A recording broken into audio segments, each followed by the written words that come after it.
everyone, and welcome to part 3 of today's Scratticus Academy Day, where we're going to Redwall using the Green Ronin Publishers Chronicles system. It's going to be a heck of a lot of fun. Before we go around and say hello to everyone, please check out all of the opening links that are currently being spammed at you by my bot in chat, including all of our social links, places you can find us, support us, contact us, and all those other things. Also check out our sponsors, Bird in the Storm Publishing and Mage Hand Press, whom we are very glad of because they make this all possible. We will go around and say hello to everyone. We will start with our wonderful DM, Tallinier. Oh, hi! Hello, everyone. Sorry, bear with me. Yeah, I'm back again. It's been so long. I missed this channel. I love this channel, and I love everyone on this channel. So I'm super excited to be running a game today, especially because this is a bit of a new thing for me. I haven't ever live stream GM'd a system that isn't 5e, and this will be the first time I'm ever using the system. So if anyone has played it, I'm really sorry. But yes, welcome to Redwall. I'm sure it'll be absolutely fantastic. Thank you. Well, let's go around clockwise and introduce everyone. We will start with Julie. Oh, hi, Julie. Hello. I'm Julie. I go by Jgrave Art just about everywhere online. I'm here on Mondays. That's always fun. I am playing Quill Greytuft today. She is a hedgehog lancer type character, and we'll see where this goes. She's kind of been around town for a little while and is here for glory. Fantastic. Thank you. Next around the screen, we have Castle Mac Steven. Oh, hi, Steven. Hey, all right. Like Scrat said, I'm Castle Mac Steven on Twitter and pretty much everywhere else. Castle Mac on Twitch. And today I am playing Bruce the Builder. And he is a beaver. He's a proud carpenter and has some excellent dams built to his name. And he's very proud of his efforts that he and his family have worked on in or near the Abbey for many generations. Fantastic. This is such a dream. Next around, we have A. Kelly Lane. Hi, I'm Kelly. A Kelly Lane on Twitter, A Kelly in chat. Today I'm going to be playing Gloria Wigglebum, who is the kindly, slightly older cook / resident otter. I'm very excited. We stan one resident otter. I'll be playing Commitment, who is a mouse that's being trained to be a chef but doesn't want to be a chef. And last but most certainly not least, we have Holly Sageophilia. Oh, hi! Oh, hi. I am Sageophilia. You can find me on Twitter with that. I'm here every Tuesdays and Thursdays. And today I will be playing little Miss Daisy, who really just wants to help out them bumblebees because, you know, a honey possum such as myself, we just like the nectar, and them bumblebees is so soft. Well, that's everyone introduced. Rachel, shall we hand over to you? I suppose we could. Can I just say I love everyone and the stream so much? The voices are cracking me up. You'll break my harsh DM exterior in no time. Anyway, I think it is time for us to travel to Redwall. Let me just work out how music works in this game. There we go. All right, let's begin.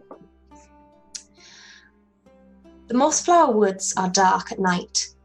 It has been a few hours now since you set out from the secure red walls of the Abbey, laden with what equipment you thought necessary to bring, and your courage worn clearly for all to see.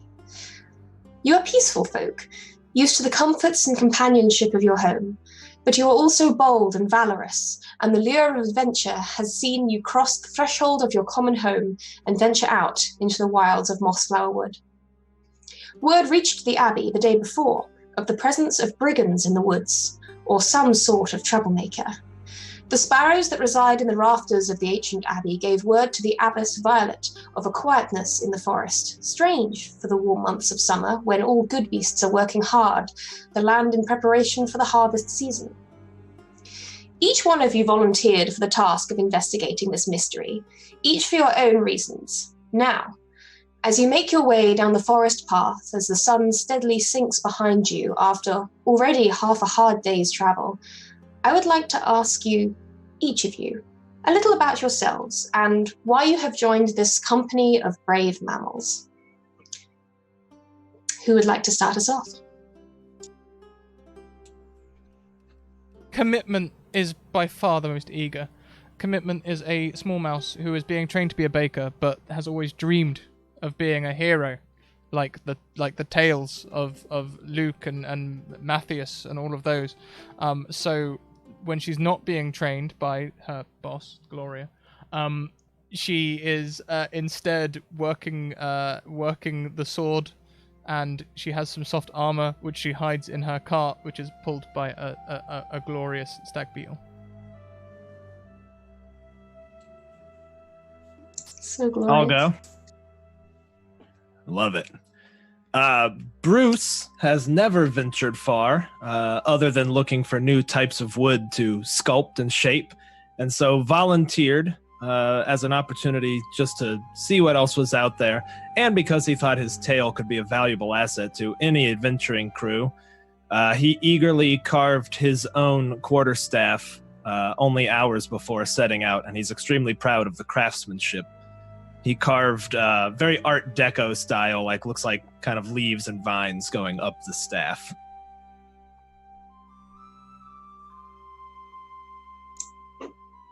Oh, honey, that just sounds absolutely delightful. How long do you think that would have taken to make? Well, for any amateur, it'd take many hours. But for me, I started it when the sun came up, finished it by lunchtime.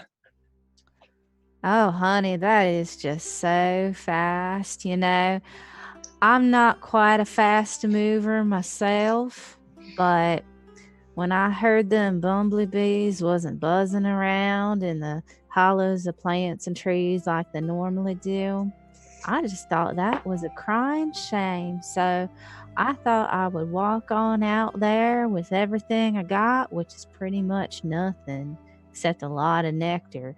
I got me some nectar flasks. They're pretty great. Anyway, so I went all the way out here just to help them bumblebees because they are just so precious. And you know, that ecosystem is just so fragile. So if one little thing gets messed up, it just impacts all of us.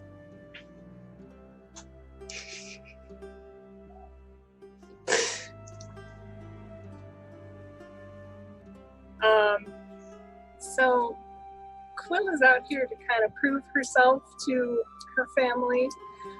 She always wanted to be a knight, but was kind of more quick than hardy, and wanted to be a squire to the great knight Sir True Pike, but her brother got there first, so she found another teacher who instead teaches the way of the spear, and it's more fast-paced, in and out, not being there when the danger is. And so now it's her final little quest to officially be that person's squire instead. So one great deed will suffice, she thinks, but it'll probably always be one more, and then one more, and then one more.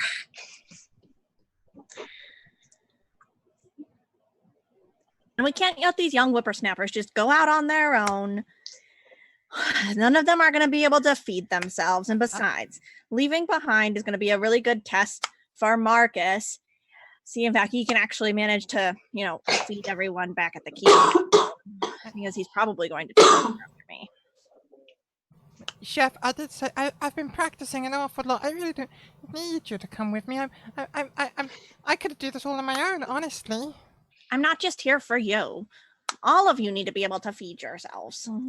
And besides, I know what you're off doing when I'm having them practice their dicing and mincing. I'm also practicing dicing. Kinda.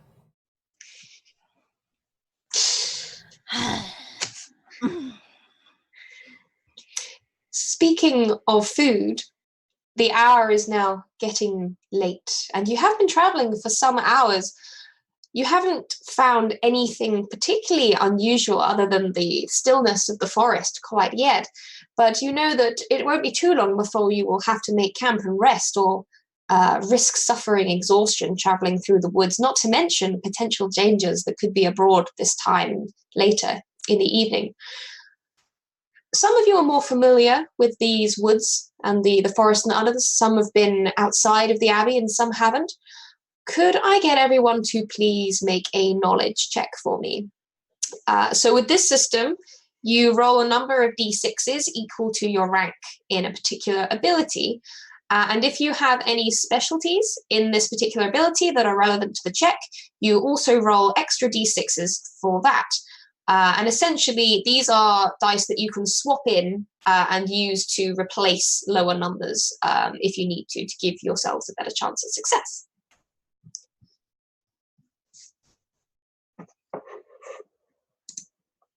What was the check, sorry? a knowledge check. Oh dear.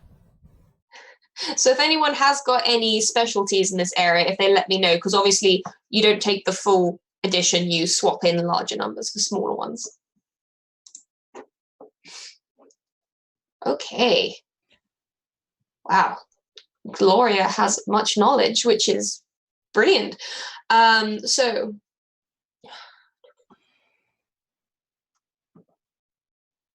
Gloria, perhaps act for an otter. You know this particular area of the forest fairly well. In fact, you know that you are quite close to the river, which runs through this particular part of the woods. And a little way ahead of you on this path, you remember that there is a mill house run by a family of friendly moles that make the most fantastic flour that's excellent for making puff pastry, actually, and the fantastic Redwall tarts that you like to make on Midsummer's Festival. You know that they are of a friendly disposition and would probably offer you somewhere to stay if you ask them.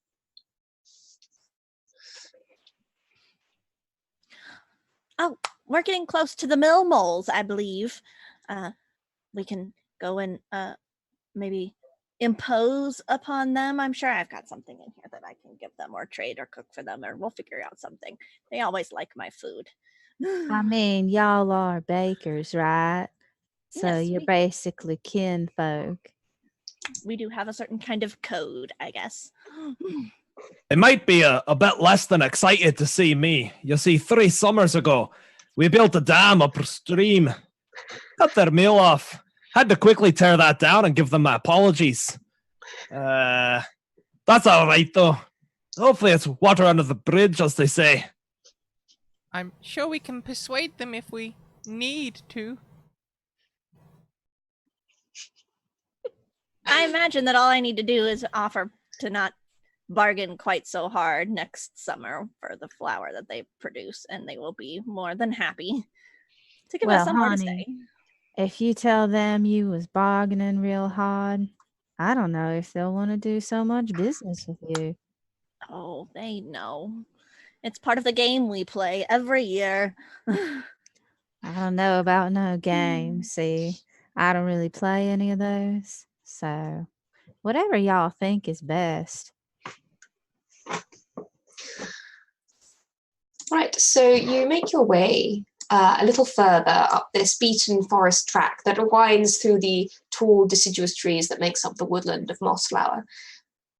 And you start to approach where, Gloria, you know this mill is, and it's still very quiet.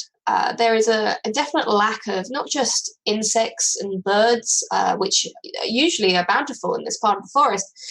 You can't hear any activity. Like usually, I mean, you know that the Bellflower, the matriarch of the household of the Mole Mill family, has a fantastic singing voice, and when she's working or cooking dinner for the family, she is always belting out a merry tune. But this evening it is quiet, and it is also dark. You would expect there would be lights on in the windows of the mill, but as you approach and you start to make out the pitched roof of this building, and you see the gently turning wheel that helps grind the flour they use for their baking, you don't see any lights. It's dark and it's getting cold, and slowly visibility is decreasing as it gets later and later. And you know that soon anything could be abroad in these woods. Don't imagine it's like them to not be at home, huh? I don't really know if they'd have to go anywhere else. They've usually are busy and a bit crazy, if anything. It's a pretty large family. And they certainly wouldn't all go all together, unless they were maybe delivering some of their baked wares. And then we would have passed them on the way, probably. Aye, that. Maybe they've been assaulted by bandits and brigands, and maybe they need help. Maybe we should rush down there and try and help them. Now, maybe it's as simple as they decided to take a little vacation since everything else has been so darn quiet in the woods. They thought maybe they'd go somewhere a little more exciting. Well, I think it'd be prudent if we planned for the worst and hoped for the best. Grip his staff and start walking forward. All right. So as you approach the house, you can hear the gentle running of the river nearby now, and accompanied by the creak of the water wheel as it steadily turns. There is little else really to pick up on the breeze, and as you approach, you can't really smell anything strange. It's odd. It's almost just a complete lack of sound and movement. Anyone who's having a look around the homestead, could you roll for me a perception check?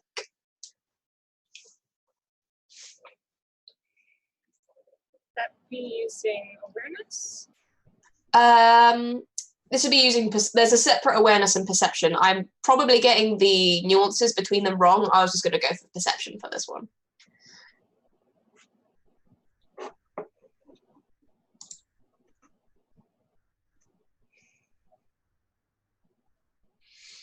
I would like to look around, but I don't know what to roll. Yeah, I can see awareness. I think it's one of the specialties under awareness. Oh, it might be. In that case, roll awareness. My sheet might look a little bit different to yours. Wow, I'm rolling consistently today. Daisy isn't a snoop, so she's just gonna wait and see what the course of action's gonna be. Oh boy.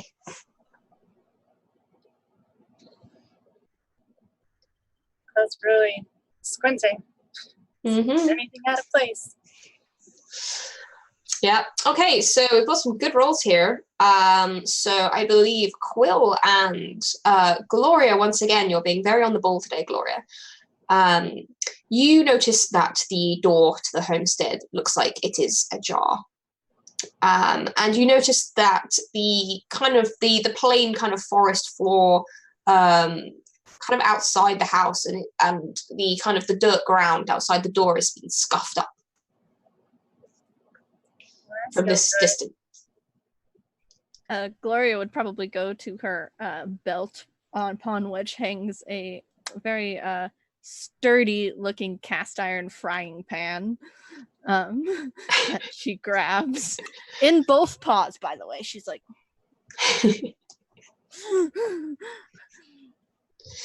And this is a mole residence, so it's not the tallest of abodes. It was constructed to be comfortable and cozy for mole folk. So as an otter, you definitely have to kind of stoop to look around this area. Could she even maybe like look in an upper window? Well, actually, the interesting thing about this building, and this is common to a lot of mole architecture, actually, there is only one story, as they like to stay close to the ground. But you can certainly peer in through a window if you would like. And if you are doing that, please go and roll me another awareness check whilst I find out what everyone else is up to. Wow, Gloria's on it. Yeah, I think Bruce would be providing some muscle, kind of just maybe second in line. I think he's pretty large, right? Beavers are huge. Yeah. Rodent. He's like 3 feet tall, so I think he's kind of like having to crouch all the way down to try to kind of sniff around and just be backing him up. Yeah, you're a tough rodent, and you've got the water at your back, so you feel pretty confident in this situation.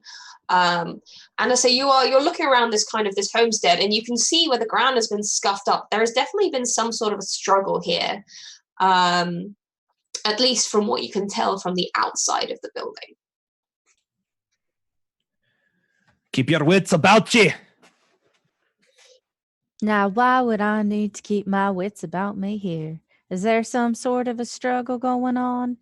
Well, if you take a look, it looks like there could be some ne'er-do-wells. Well, ne'er-do-wells, how long have they been here? Couldn't say. It's too quiet. Well, maybe someone should just nip right in there and see if there's any dusting that needs done or any furniture toppled over. So we might be able to establish some type of timeline for what's going on here. I'll go. And if, yeah, you're nice and small, I think you'll fit right in. I'm not going alone. I'm like running. So you watch as the young mouse maid scampers straight into this homestead with nary a thought. Quill, are you following? Yeah. So you follow up behind, and you're a little bit bigger than Commitment, but you're not that much bigger than a mole. So you fit in this home quite nicely. And to be honest, both the otter and the beaver of the party would probably fit in. It would be a squeeze, but they would fit inside this house. But as those of you make your way inside, you see the definite signs of a struggle. There is some lovely, very rustic furniture. Perhaps even some of Bruce the Builder's relatives might have constructed this at some point, because belongings, furniture, and heirlooms tend to be regarded as very special objects within Mossflower Wood to the beasts of the forest, and things are passed down through families for a long time. But a lot of this furniture in this house has been smashed and broken up, and you see fully splintered kind of armchair, and what looks like some kind of sharp hooked claws have been raked through the downy straw cover to one of the stools. Anyone who's inside the house, could you roll for me another awareness check? And this will also apply to Gloria's roll as well. I think Bruce would have squeezed his way in. Yeah. I think Gloria would have. She's a little older, maybe a little creaky. The idea of squeezing in there with all the young folks is not her favorite idea, but she'd probably be keeping a snoot in a window, or maybe stick her head in the doorway to keep an eye on things. Very reasonable indeed. So this would be Gloria and Bruce. Bruce especially, you instantly pick up on one detail. You can't smell any food. No baking, no wonderful turnip beaten tater deep than ever pie, which is obviously a staple favorite of mole kind. There is no food, not even any supplies or ingredients. You can see what would have been a pantry, but the door has been almost ripped off the hinges. Everything is gone. There is not a crumb of victuals in this house anywhere to be seen. All right, I think Bruce would at first be crouching down and picking up the remnants of some beautiful piece of furniture and being like, there was such craftsmanship. And there's something else. I don't smell a whiff of victuals. Someone was hungry. Well, or maybe they knew someone was coming for them and they didn't want their special victuals all rotted, so they threw them out early or tried to eat them all. Or maybe they packed them with them.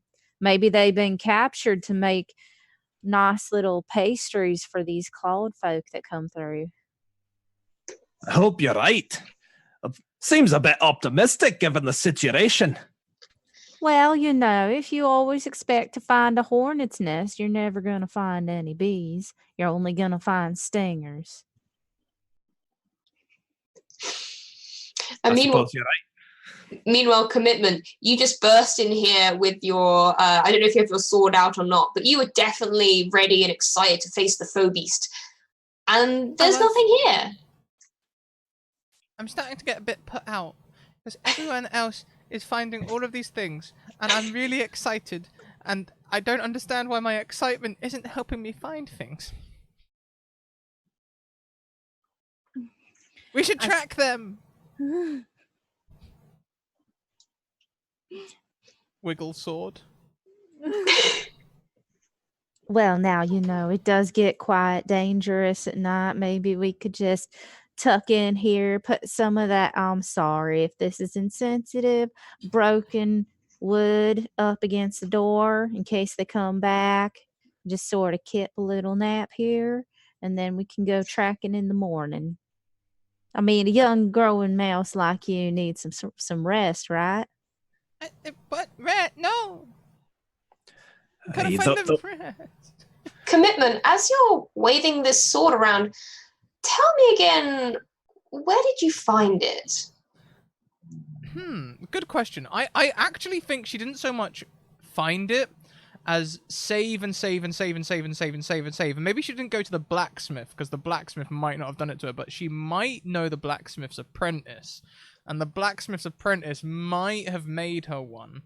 But it would have been, like, you know, she would have, like, had to pay full price because, you know, it would have been, like, friend discount, but it has to be secret also. So, you know...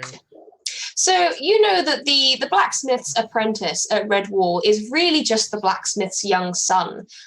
His name is Grumpkin, and he is a mole, and he's known for being quite the trickster at Redwall Abbey.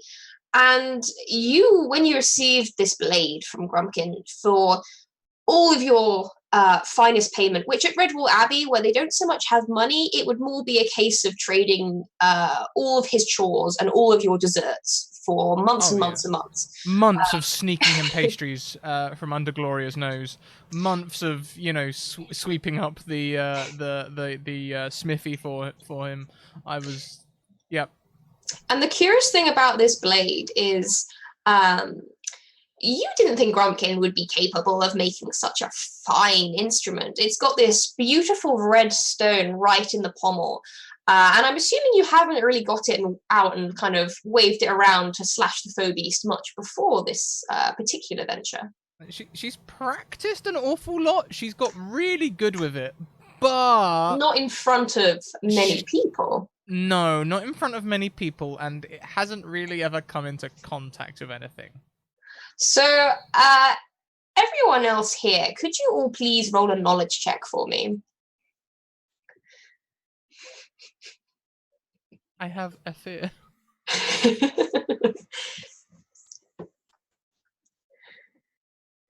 Wow. Bruce knows what this is.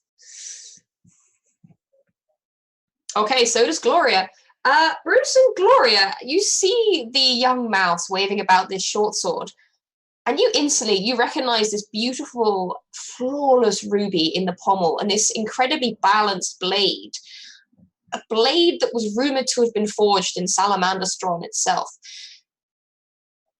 Commitment is wielding the sword of Martin the Warrior, the famous fighter and legendary figure of Redwall Abbey, said to appear to the good beasts of the Abbey in times of need. Little mouse, I've heard tales of that blade since I was a wee kit in the colony. Is that what I think it is? Immediately turn with it behind my back. I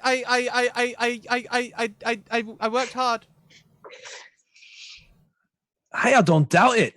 If anything, it's lifted my spirits. It has? Well, to know such a capable blade is within our midst. Aye, it has. And I think Bruce would put a little hand out and kind of crouch down and scritch Commitment on the head.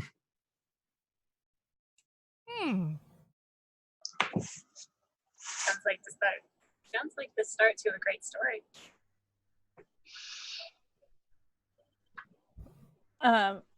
I think Gloria would just kind of watch the exchange, and she would look at Commitment kind of... I wonder how someone comes across such a fine weapon. I have noticed that a certain blacksmith's son has gotten a bit... So now, where are all of the victuals in this place? That really strange that there's no victuals. Maybe we can find some in the kitchen. Run to another room. So there is one other room kind of coming off of this, and it seems to be this large kind of round room with lots of kind of straw mattresses. It's very cozy and comfortable and incredibly rustic. This isn't a very large house at all, but the people who lived here were comfortable, happy people, just content with what they had. And again, there is no one in this room. You do see that there are a few slightly smaller straw mattresses on the other side of the room, and you can see what looks like little painted wooden carved dolls of moles and squirrels and mice and other forest creatures. and they've kind of been scattered. It looks like one has been stepped on and broken. And as if there was a struggle in this room as well. But once more, there is no one here. And from the looks of it, actually roll a survival check for me. Anyone else who's also doing a bit more investigation.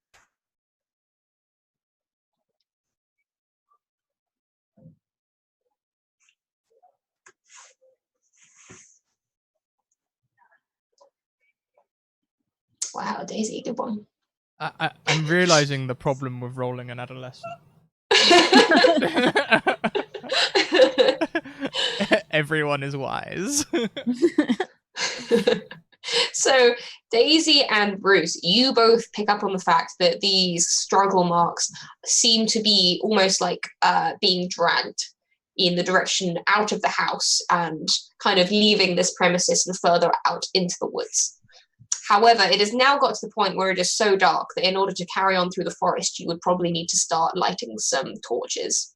And you know that that would definitely draw attention to yourselves.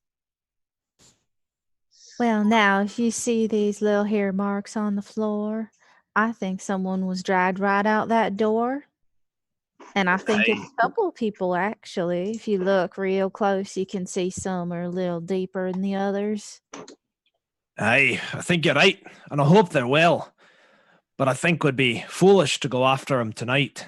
Perhaps we can give what's left of those furniture a second life. They can protect us by barring the doors. I think that was Quill's suggestion. They're sturdy, I can attest to that. Well, I quite agree with that, because the alternative, I think, would be to light them on fire, and that seems really disrespectful to such quite beautiful craftsmanship. Aye, that'd be a shame to witness, but... I mean, they could probably still be repaired into something. Maybe little walking sticks or clubs. So I know MonsterVet's got a run. Thank you very much for the 500-bit donation.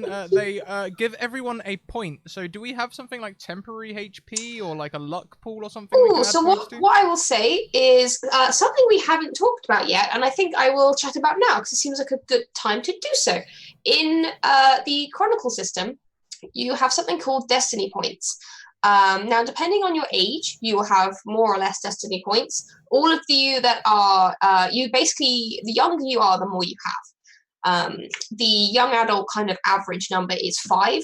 I think as an adolescent, you would have 6 scrats. You have more than everyone else.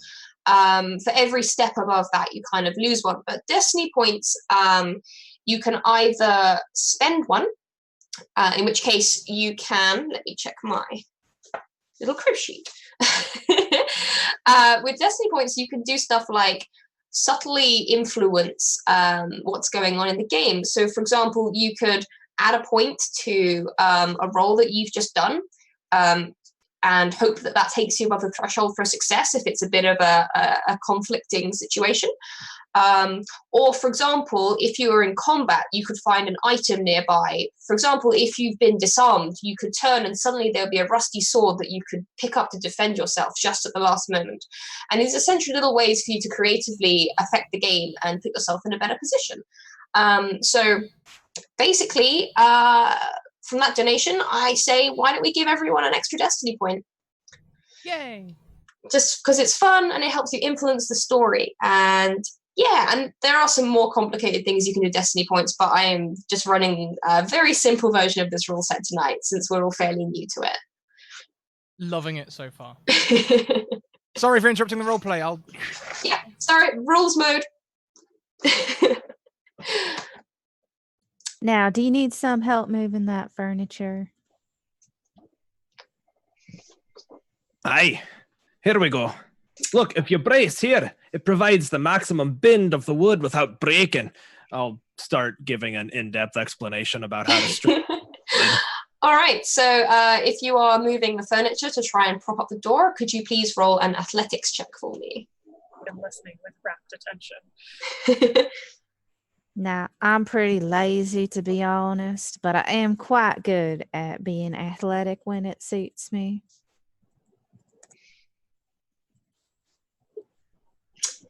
Wow, so this, and honey possums are quite small. I did some research. They literally drink nectar like hummingbirds, so they're not very big.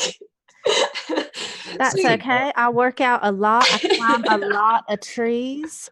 So I know how to do tons of pull-ups, child. So the very large beaver is kind of bracing against pushing this tragically scratched up but lovingly made table against the door, and you're really having to strain at it. And then Daisy, this little creature, probably like a tenth of your weight, comes along and adds her muscle to the efforts, and this thing just kind of starts gliding across the floor. So you just got to study the way the ants do it, because the ants know exactly how to lift so many times their size. So after looking at them enough and applying the same sort of physics, that's just all it is. Well, if it works, it works. Nice job. And you have successfully barred the door with a nice level of security, and you're all pretty sure. And I'm going to assume that Gloria made her way inside before you did this, if that's all right with Gloria. Yes, I imagine like once they decided to settle here for the evening, Gloria squeezed inside and immediately began taking out like a ridiculous number of things from her pack to help them cook dinner. All right, so you're all now settled and safe inside the mole mill house. So before you bed down to the night, have any of you remembered to bring rations along? Now, I'm sure certain among the party probably have. I specifically put lots of nectar flasks on my sheet. I think Gloria literally didn't bring anything but food and things to cook food with. Like, she has absolutely no other supplies whatsoever. Amazing. I can almost imagine this scene where like I've loaded up the cart with what I think we need, and it is my cart, so I've got my armor in there, some spare clothes, a sword, and then Gloria's like, we need food stuff. I'm like, no, okay, I suppose we do.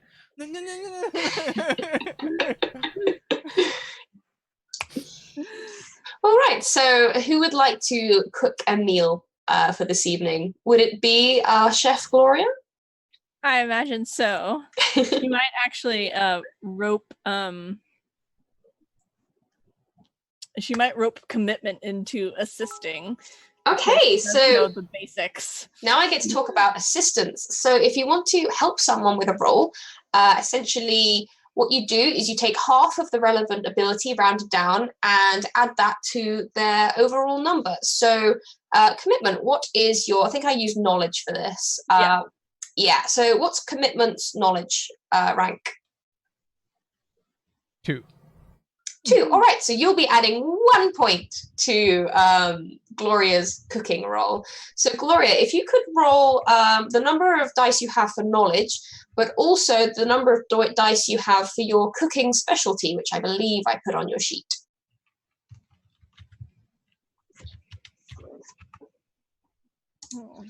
Okay, so what you can do with your specialty rolls is you can swap those numbers in to replace numbers from your main roll. Obviously, you don't want to swap in the 1, but you can replace the 1 with 3. So then your total would actually be 16. And so then would it be 17 with the aid from commitment? Yes, it would actually. So 17, and that is a really good success, because this, for you, it's not that difficult to make a decent meal, especially since you brought everything you needed. So the difficulty for this was only 6. So you have passed this by an incredible margin of success. So you all have a incredibly satisfying meal. The question is, Gloria, what is it you make for everyone? Oh, well, I think she knows everyone's favorites. Like Gloria's like the Italian grandmother of the keep, right? Like she knows everybody's favorite food. And so she's made herself fish and clams and stuff, but then she probably has some kind of ridiculous honey display contraption for somebody else. And there's there's a plate of different seeds and things that are roasted, but they're in some kind of the shape of I guess maybe a mole, because that's what she's thinking of at the moment. And she's made more food than like these people we can like reasonably consume, right? And like every time your plate is empty, she just like puts more on it. Amazing. So you all partake of this frankly wonderful feast that has been prepared for you. Is it to everyone's liking? I can't believe you brought willow branches. Oh, willow branches and steamed apples. Oh, what did I do to deserve such kindness? Natural painkillers as well. I've been feeding the bunch of you since you were wee tykes. Aye, this that you is have. Delightful. I can't remember the last time I had something so filling. Now, what kind of flower did you get this nectar from?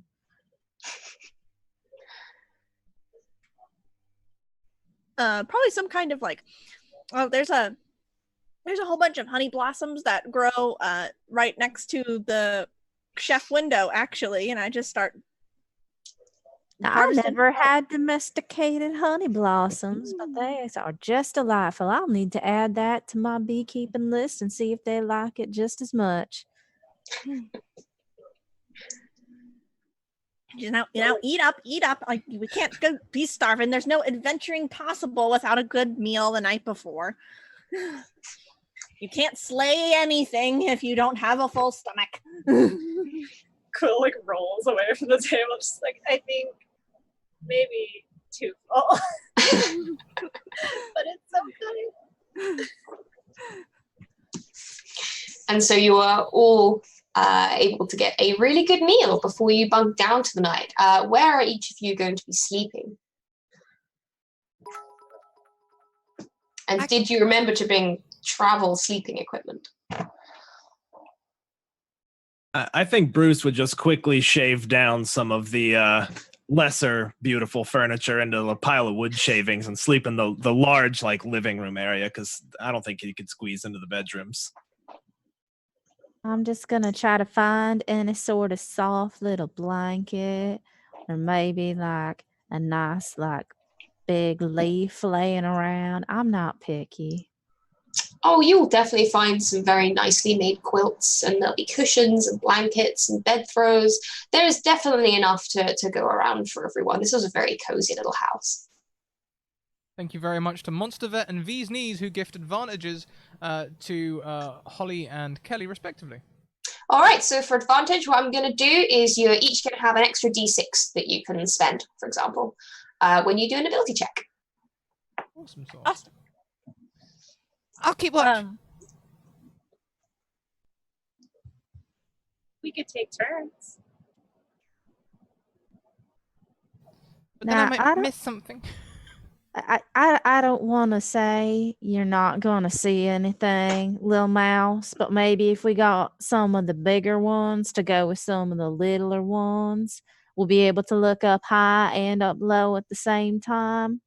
So something that the bigger ones might miss, you could catch as the little one. I could stand on a table.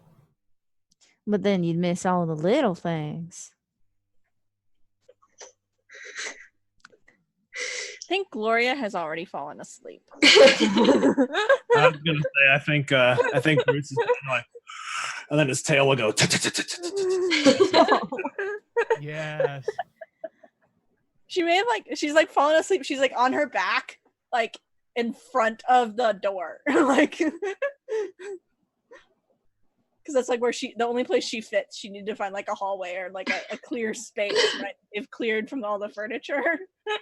Well, I'll just take second watch with Beaver Boy once he's done making all that racket. You two have a good watch now. I'm gonna go take a lie down. Okay, so commitment. Could you please roll a awareness check for me? Blaze. I'm nothing if not consistent. You're so consistent. So you don't really pick up on anything, commitment, to be honest. It's still very quiet. As the night kind of slowly passes by, all you can really hear is the creak of the milling wheel and the slow rush of the river outside. And The snoring, yes. Commitment is darting all over this establishment, to every window, over to every wall, listening at every door. Like, if Quill's staying up with them, it's going to be exhausting just to watch them. How do you do it? I'm watching. So much energy. Even at the end of all day. Well, Sparkles was doing most of the work on the way here. True. I think he's okay outside. You can see through the window that Sparkles is kind of just folded up those kind of jointed legs underneath their body and seems to be having a bug nap. Yeah, they've got quite thick armor. They should be okay. Yeah, they're pretty tough.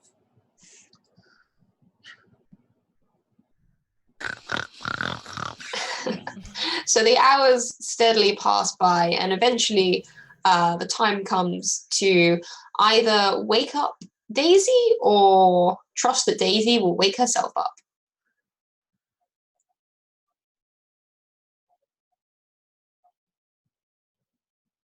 I mean, Commitment is an adolescent. They'd be quite happy to stay awake all night. Channeling 16-year-old Scrap right now. Would Quill wake up Daisy to get some respite? Absolutely. And probably join, join Gloria in her kind of like spot by the door and kind of like curl up so that if anyone comes barreling through this door, they'll step on spikes. That's a good play. So Daisy, you are gently brought to wakefulness. You see that Commitment is definitely not going to sleep anytime soon. But could you please roll an awareness check for me as well? And Commitment, you can assist by adding half of your awareness rank to Daisy's roll.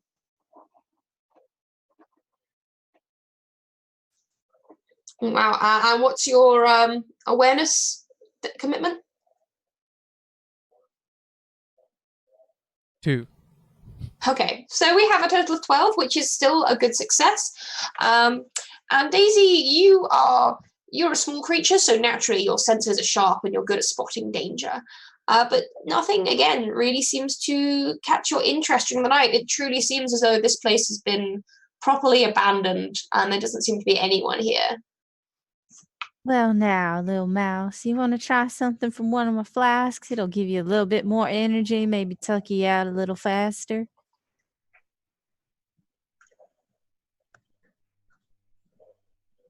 And don't usually eat nectar. I mean, if you've never tried it, it's worth a shot, isn't it? I think it's right delicious. Shouldn't I stay alert and watchful and sordid?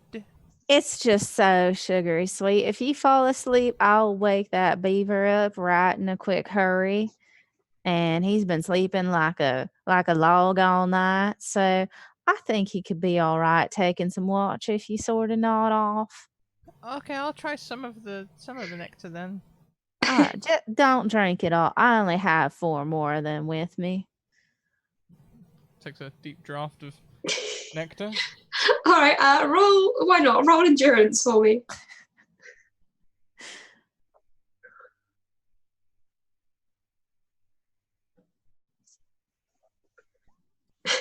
Even with 3d6. Yeah. I am nothing if not consistent. This stuff is cloyingly sweet. You've never tasted it before, so you haven't really got the inbuilt honey possum resistance.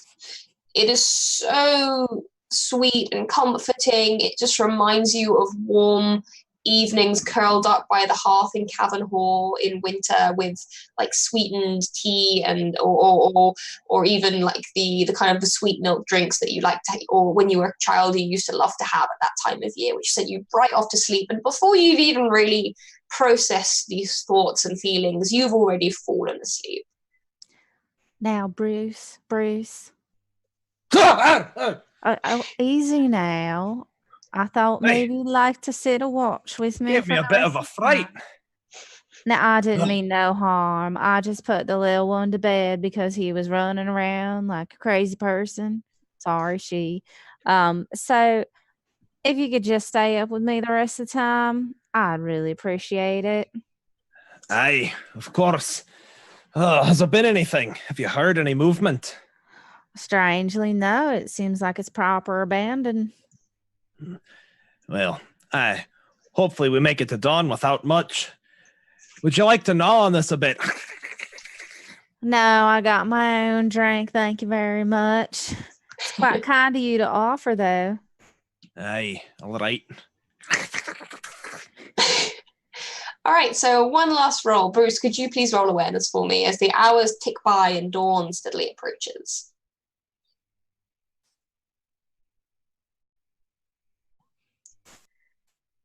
7. So with a 7, you don't hear anything in particular. What you do pick up on, just barely as morning, as the sun starts to rise almost, you can smell just the faintest tang of a campfire on the breeze as the wind seems to shift, and through the draft caused by the damage to the door and the windows of this homestead, there is this slight scent of wood smoke as the air passes through into the building. I think he'd be like gnawing on some wood, and then he'll kind of stop and perk up with like a piece of bark hanging out of his mouth. Like, listen, do you smell that? Listen and smell. Am I smelling with my ears? I'm just kidding, y'all. I don't think I do smell it. Smells a bit like a campfire. Couldn't be too far off. Nah, who'd be lighting a fire during one of these cold and dangerous nights? Smells like oak. Maybe a couple branches of willow. We should head out at daybreak. Well, I'll go ahead and wake everyone else. And she'll go over to Gloria and kind of... Wow, all this gold is for me. Gently, hello. We were smelling some, what kind of wood smoke was it?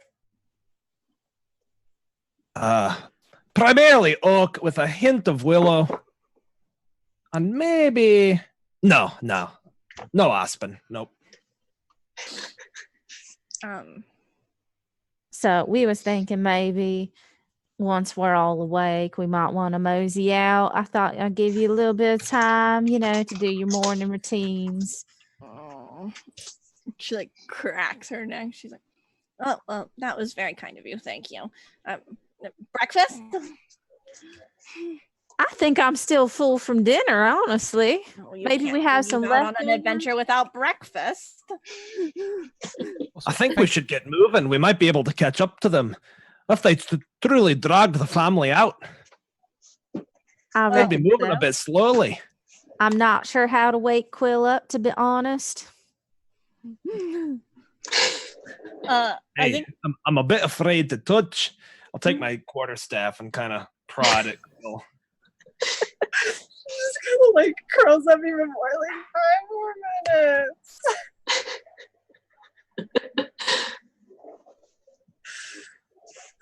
Thank you very much to Kentucky Hawkeye, who has donated to give everyone an advantage, and also Berserker Rage, who's used their last resub to give Kelly an advantage. Also, thank you very much to Mysterious, which I assume was an anonymous handle, who's also donated an advantage. If I hear from you in chat, Mysterious, I'll give it to whoever you wish. If not, I'll roll it after a few minutes. Fantastic. So, yeah, everyone has another D6 to add once to any pool that they roll at some point in the game. So remember that. Lots of these stacking up. Lovely. So you can now all smell this gentle scent of wood smoke drifting in through the walls of this this homestead. And I mean, some of you are probably still quite full from the night before. Some of you might think that breakfast victuals is very important. So it's up to you what you do next. At the persistence of some people saying that they're still too full, Gloria just like puts away some of the like cooking utensils she was bringing out and takes out instead like leftovers, and at least hands out like little packets of leftovers. She's like, well, you're gonna get hungry on the road, so if you're not gonna eat now, at least take these so you can eat them when you get there. I do appreciate it. Yes, ma'am. She tucks it away. Fantastic. The barricade is still holding the door shut, but you're able to pull it down if that's what you wish fairly easily, much easier than putting it up. Hey, that work would have been befitting a dam. We could have stopped up just about any river with this work, for what it's worth. Well, now remember maybe the last time you set up a dam over on this river, what happened? I remember. maybe if this adventure doesn't work out, y'all, we can just build our own dam, and maybe we can go somewhere else and be, dam builders, our own little beaver clan. Well, that certainly suits me. I've never tried building one before, but I think I might be fairly decent. I mean, this looks fairly decent. Maybe with a little direction, I could be a proper beaver type. Might be a little small, but And maybe you could build a little space for one of the hives. Have some bees in the dam. Yeah, make it good for everyone. and we could have honey all the time for all you with a little bit of a sweet tooth. Maybe some honey for the pastries you cook. Well, I wouldn't mind another honey supplier. We're always running low because of the problems with the bees. But I don't know if Marcus is ready to take over. Maybe not, but he is. Maybe. I don't know. I mean, have Maybe you we'll had find that out when we get back.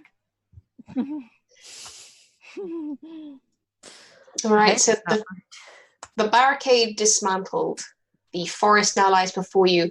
Now that the sun is fully risen, there is almost like a gentle, almost steaming effect as the dew on the grass from the night before is starting to evaporate in the morning sun, as it looks to be quite a pleasant summer's day, in truth. And it's still a little off-putting, the absence of many birds or insects. And you know that the birds in this particular area are usually quite friendly. Indeed, there is a commune of sparrows living in the abbey itself where you all live. So it's unusual for them to have left for whatever reason. And Daisy, you notice there is a severe lack of bumblebee bees and all other kinds of bees this morning that really should be up and about doing their good work by now. It's quite a shame. It is. And still this gentle scent of wood smoke drifts towards you. And could I have everyone roll me a survival check for me, please? Remember, you have so many advantage die at this point. You said everybody roll? Yes, everyone might as well.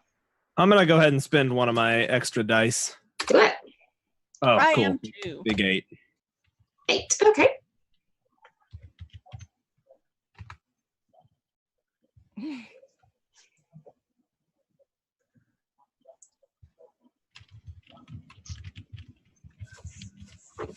And I got a 9.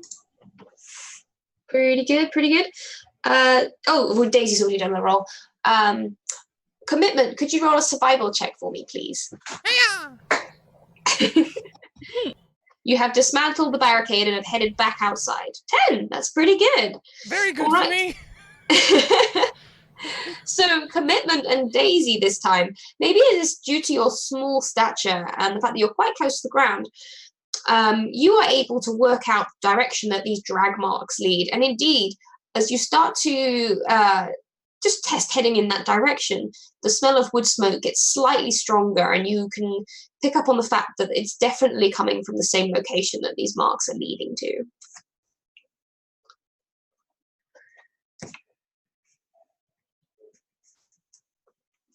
I think we're heading in the right direction, y'all. All right, well, if it's truly brigands and ne'er-do-wells, we should try to get the jump on them. Now, given my tremendous size, I'm not terribly stealthy. And we've also got the wee little mouse, eager to prove themselves. Maybe we send commitment, scouting ahead just a bit. I'm ready. Well, remember, we don't know if it's actual brigands or ne'er-do-wells yet. Aye, we don't know for certain. But, well, if a tree looks like it's gonna fall, it usually does. And we saw drag marks and signs of struggle. Well, now it could be that there was an accident and maybe the moles aren't that strong, couldn't pick up the one that fell down. It is possible something else happened. That'd be an extravagant accident to have every single bit of furniture in someone's house. You'd have to be mighty clumsy. Or I mighty drunk, in fairness. You might have just had the wrong thing introduced to the system, possibly orally. Aye, I have been there before. Okay, I'll go. Bye. Okay, commitment starts dashing off into the undergrowth, and you quickly lose sight of her betwixt the trees. Is anyone following? Or are you following a kind of a quieter pace a little way behind? Yeah, follow at a distance. I'll follow like kind of middle distance. So if I see that they either stop or run into trouble, I can kind of pass it down the line. I think maybe I'll see if I can climb a tree and see if I see what's around me a little better. Absolutely. So with your climbing specialty, because these are all fairly nice trees to climb, I'm not going to make you roll an agility check because you are an experienced climber with the full prehensile tail package going on. So you make your way quite high up this tree as you survey down, and you see the small shape of commitment dashing through the undergrowth, and you see the spiny shape of Quill slightly more cautiously approaching behind her, and then the two large forms of Bruce and Gloria again following behind again at a slightly longer distance. And you watch as Commitment plunges through the undergrowth. Commitment, are you just charging straight ahead?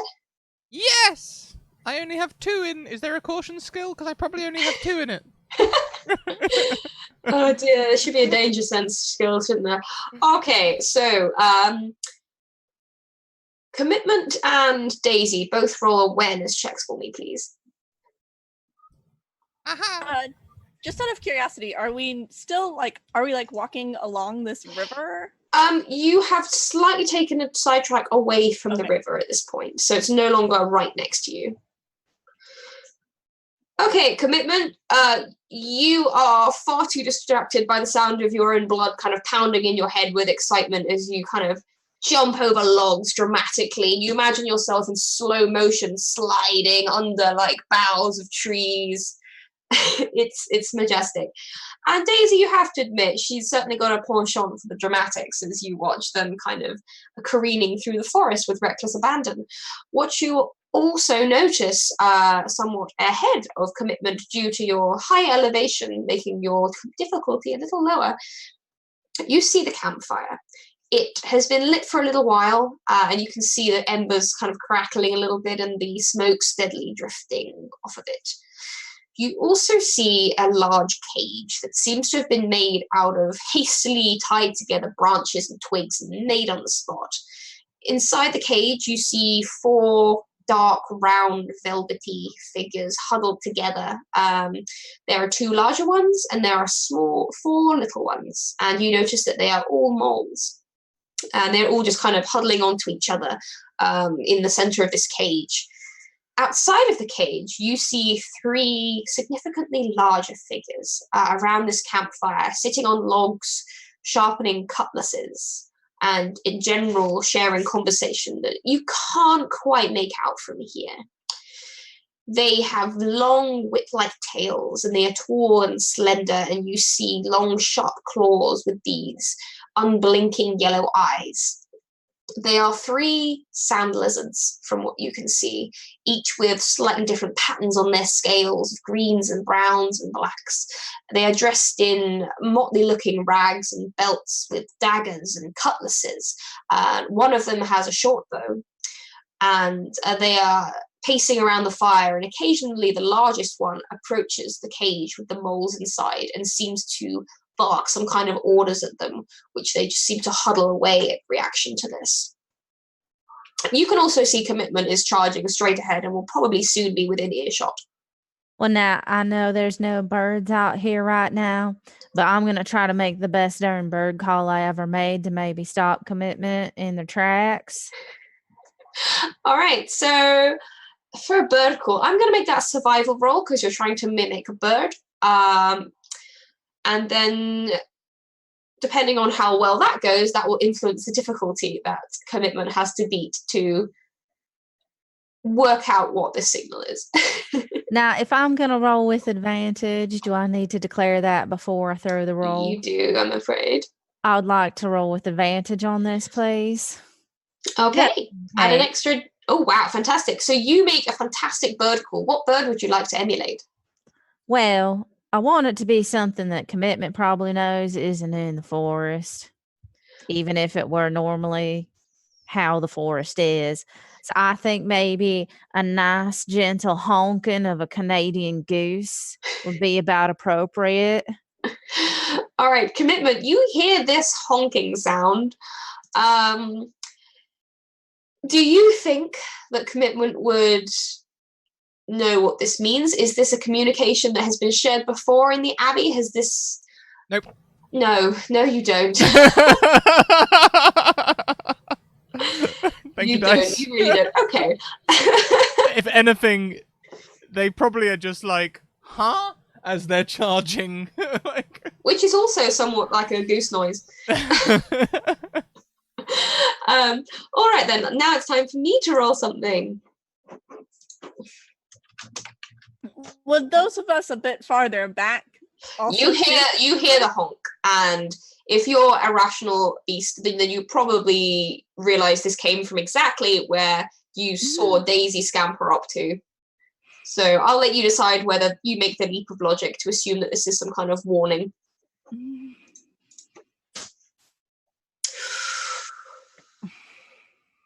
Daisy, you see immediately the lizards at the camp straighten up, and they stop just sharpening their weapons, and they all look towards the edge of the clearing, exactly where Commitment is about to reach them. Now, I'd like to shout out as I see that reaction. Yoo-hoo, up here, please. So maybe it takes some of the attention off of this tiny little mouse. Okay, we'll get them to see if which they're more fixated on. Okay, I'm going to say that one of them does look up in confusion. The other 2 are still watching the gap in the forest. And Commitment, you are surging through the bracken and the ferns and the bushes and the trees, and all of a sudden they thin in front of you, and you leap out into a clearing with your sword drawn, attack position. And you see these 3 very tall, large lizards, each with cutlass drawn, bearing down on you. And I think it is time to initiate combat. So, combat in this game starts, and I really liked this, it starts a little bit like Ryutama, because the storyteller, or game master in my case, describes the battlefield. I know, I knew Scott would like this. I love the Ryutama fight system. Yeah. So the battlefield in this case is a forest clearing. For the few meters that I'm going to include in the battlefield outside of the clearing, it's dense trees. So there's lots of cover for you to duck behind, lots of things to use to your advantage. In the actual clearing itself, there is a large wooden cage inside which you can see the mole family, Commitment. You can now see them huddling, looking at you aghast. There is also a small fire in the center of the clearing, a large log upon which one of the lizards has been sitting, and what looks like the remains of some kind of unfortunate bird carcass next to the fire itself. The bones have been fairly well picked clean, but there is an assortment of discarded bones, both sharp and large and blunt, just kind of left there. The ground is kind of littered with leaf litter and dead leaves and small twigs, and the weather is clear, so there's no kind of visibility issues, and that is the battlefield as I see it. Now, with your destiny points, don't forget you each have some. You each have at least 5 of those. Most of you will have 5. Scrat has 6, I believe, because he's a youngster. With your destiny points, if you want to include a detail to the battlefield that I haven't described that you think you could use for advantage, you can spend a destiny point. A bit like in Ryutama, you can find stuff to use, but you're welcome to kind of use the stuff that I've described as well. Next, you would usually weigh up stealth versus awareness if someone was stealthing. Someone wasn't stealthing. So next it is time to roll initiative. And in this system, to roll initiative, everyone's going to do an agility check for me. And I will do that as well.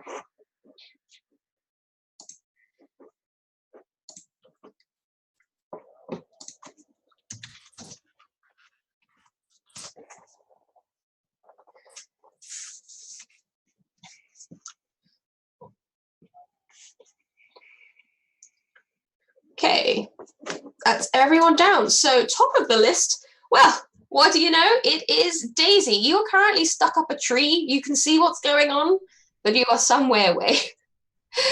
So in this system, similar to normal 5e, you have different kinds of actions you can do in a turn. In a turn, you can do 1 greater action, 2 lesser actions, and then there are also free actions, which are things like making like short calls or saying things or other like the same kind of things you'd expect to be a free action in D&D. So as just a really quick rundown of the kind of actions you get in this game. Some greater actions are things like sprinting. You can take your whole turn to go 4 times your regular movement speed. You can assist another player. You can catch your breath, which is quite fun. You can roll endurance check to reduce the damage you've taken, so essentially kind of heal in the moment, which is quite fun. You can charge to combine a movement with an attack, which makes your accuracy a bit lower but increases your damage. And you can dodge, which essentially allows you to roll your agility and potentially get a better defensive roll for the turn. Attacking is just do a normal attack, essentially a lesser action, same as moving. So like D&D, you can just say you want to move and attack if you want to.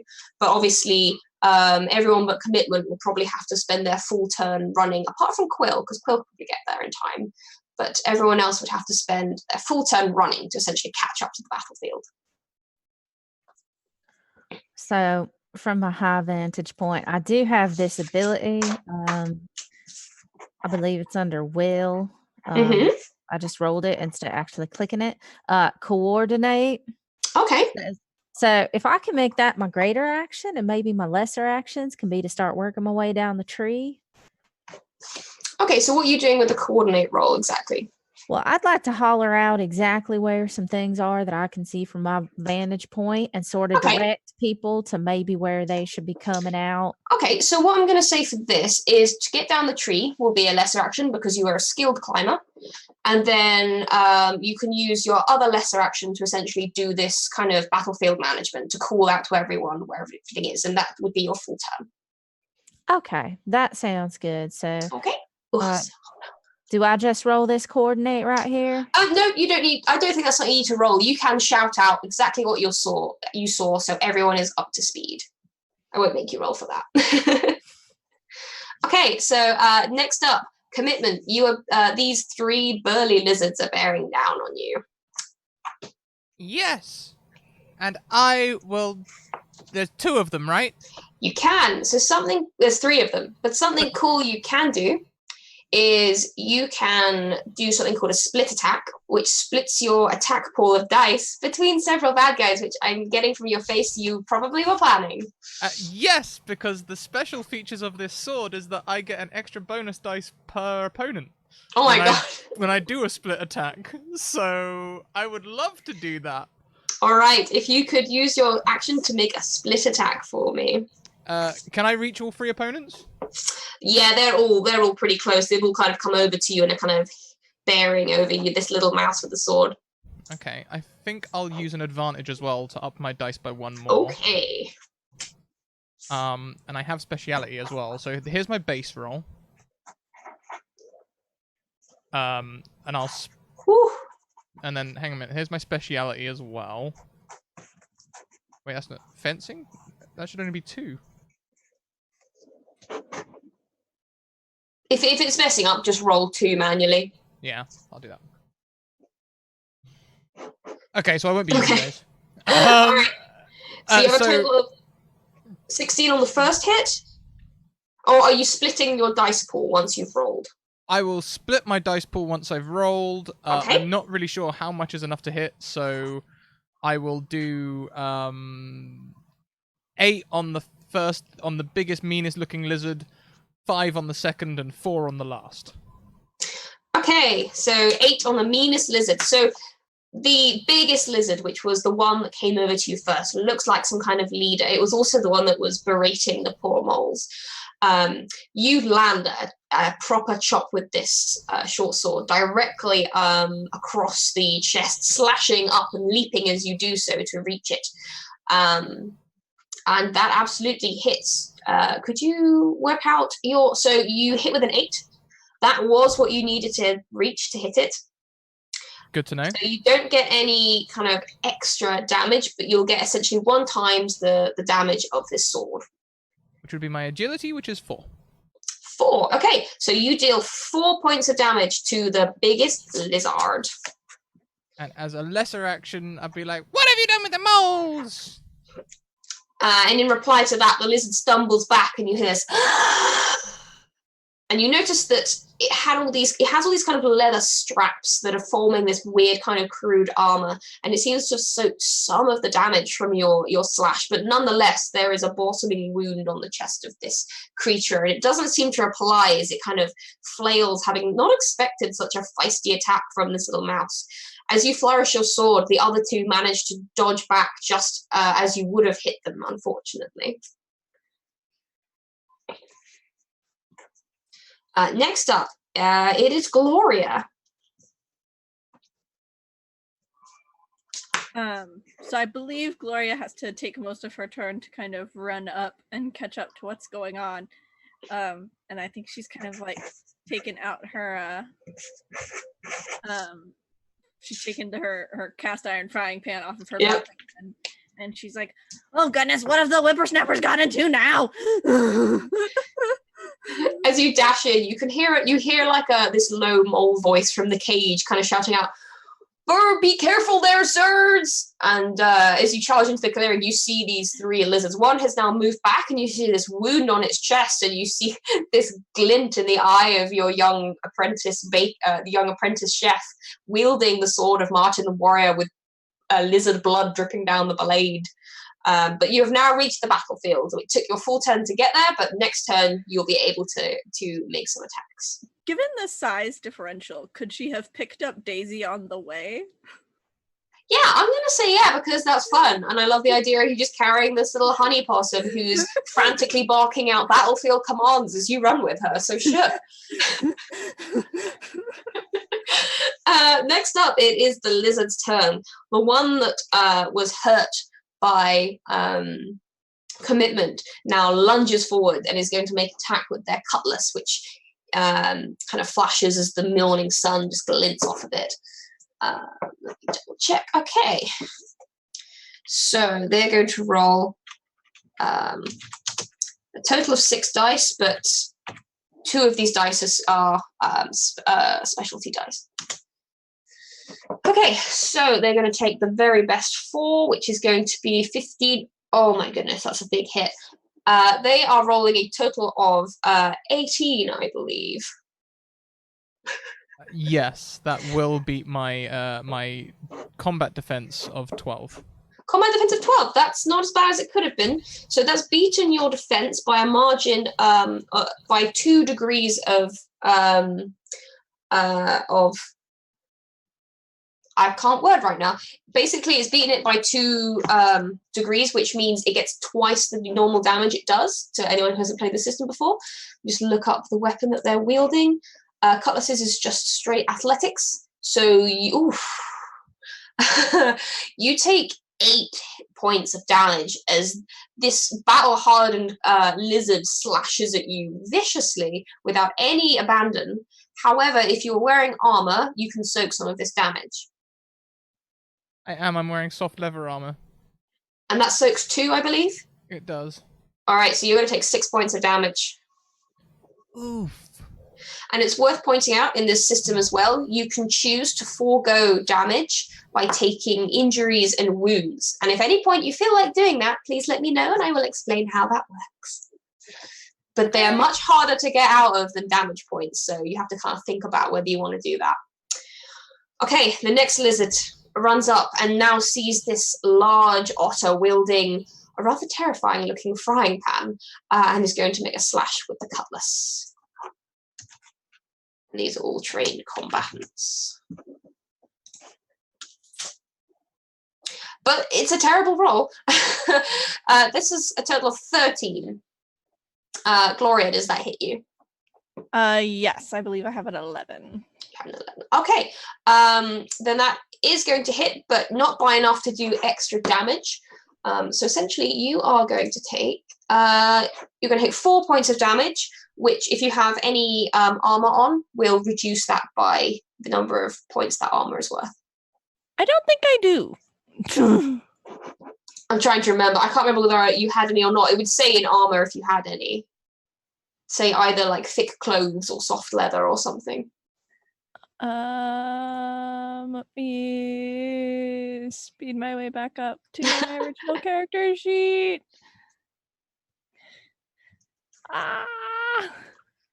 Too many tabs. Okay. Oh, I do. So I do have soft leather. Okay, fantastic. So that'll reduce the damage you take by 2. So you only take 2 damage to your health. Oh, good. Okay. And the final lizard is also going to attack you because you seem like the biggest threat. So they're going to have a cheeky roll. This guy's pretty tough. Oh, no, this one rolled well. Oh, geez. Maybe I shouldn't have given these guys so many dice. But hey, they were meant to be tough. So that's a total of 12 plus 7. Oh, my goodness. 19.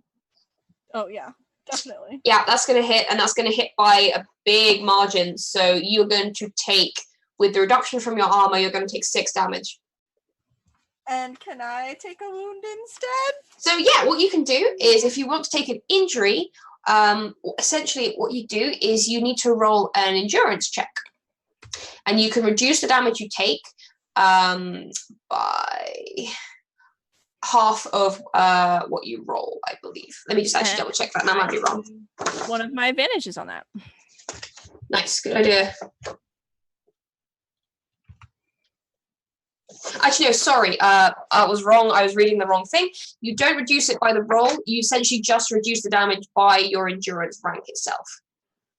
Oh, so my endurance is like a 3. Okay, so that means you only take 3 damage. So you don't use your advantage. Okay. But you take 1 injury. So as this cutlass comes at you, it slashes you in a way that's definitely going to leave a scar. And essentially an injury means that you need to -1 from the total of any dice pools that you roll for the rest of this combat. So from the total. Yeah, so you don't take a dice out, you just -1 point from the overall sum of the roll. Okay, so that's how that works. And that was the last lizard's turn. So next up is Bruce. All right, so I'm going to have to ask how some of the destiny points work here, but Absolutely. You said the battlefield is surrounded by dense trees. It is. Which is where Bruce is most comfortable. So I would, if I may, like to spend 1 or more destiny points to, as he is approaching the battlefield, find the telltale hourglass shape of a previous work of another beaver that looks like he could finish and have the trees fall on 1 or more lizards on the way. Amazing. All right, so for this, I love it. You spend your destiny point, So that would be reduced from your normal pool of 5, so you have 4 left. And you spot that perfect hourglass figure that you've been looking Well, what have we got here? and you're going to take a chomp. So, and you're still a little way away from the main battlefield, but it doesn't matter. This is a big tree. You take a chomp on this tree, and I'm going to get you to roll. This is your specialty. This is your discipline. I do have craft. Roll your knowledge and carpentry. Roll knowledge with your carpentry specialism, please. Okay.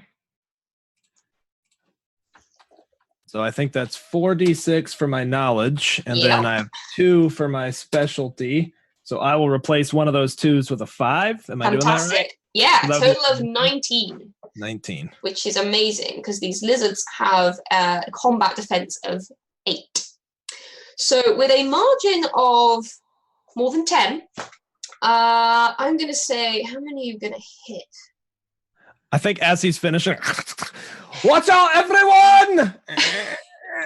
And you hear the creak as this tree starts to slowly and then accelerate towards the ground. And with such a great success, I'm going to say you definitely hit 2 of them. This wasn't in the rule book. What do I roll for tree damage? Trees don't really have an athletics. I'm going to say that just does a straight... that's going to do a straight... that's going to do a straight 4 damage that they cannot soak with armor because a tree is literally falling on them. So the one that commitment already slashed is just instantly smushed under the tree. It's gone. And it twitches and then it lies still. The other one is caught by a branch coming down and is bashed brutally and drops its cutlass as this happened and seems to have taken a big chunk of damage. The other one just about manages to dodge out of the way. All right, and then just the last thing, he'd like to raise his staff and be like, ha ha! And that's it. Fantastic. And Quill, it is now your turn. Okay. You just saw next to you, Bruce, just pause at a tree, chew it, fall down, and in the distance you hear like a and like this squeal as something got crushed. Oh, you also heard just like yeah. You also heard the battlefield directions being barked out by Daisy as she was corralled past you in the arms of Gloria. Make my way on little legs running very fast and try and go towards where the last one that was standing, the one that wasn't affected by the tree. Yeah. And try and get near. Okay, so you were a bit close to start with, so you were going to be able to make an attack as well if you would like to. Okay.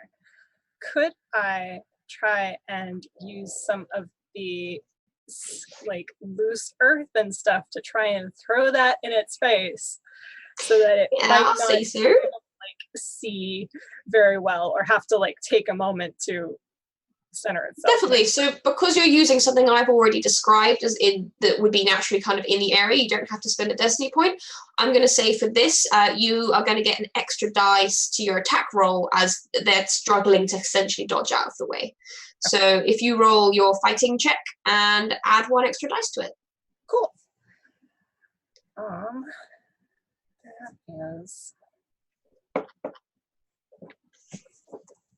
That's a lot of dice. Yeah. And I do have a specialty with my spear, so You do. let's roll 1 more and replace one of those ones. So we have 18. Wow. Cool. So what is the damage for your spear? Because I picked like the agility based one. Okay. It would be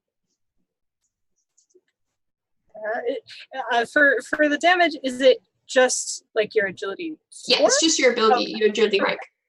All right, then it would be 4. Okay, so that is going to be times by 3 because you had such a big margin of success. Wow. So 9 damage. The lizard soaks 2 of it, but that doesn't matter because in one deft strike you slay this lizard where it stands with your spear, and it crumples to the ground. All right. I'll look around to see how everyone else is doing. Okay, there is one lizard left that got clonked by the tree, and it is looking at all of you with kind of this desperation, but it doesn't seem to want to flee for whatever reason. It almost looks afraid and unsure what to do, and it keeps looking behind it. Daisy, it is your turn. You're currently under the arm of Gloria. Well, now I think I'll have to wiggle loose.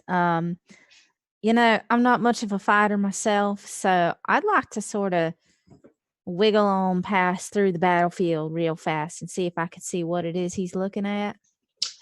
You can see that a little way past his clearing. Actually, roll, as a lesser action, roll an awareness check for me, please.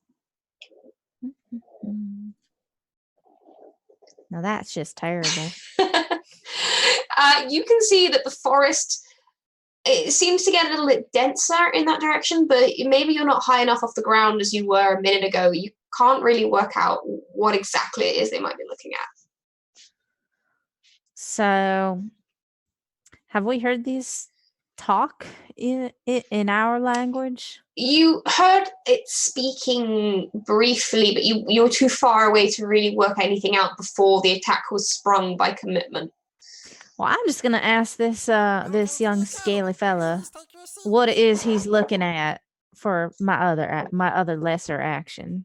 Okay, so this lizard is probably the smallest of the trio. It looked like it was a bit of a stooge to the other two.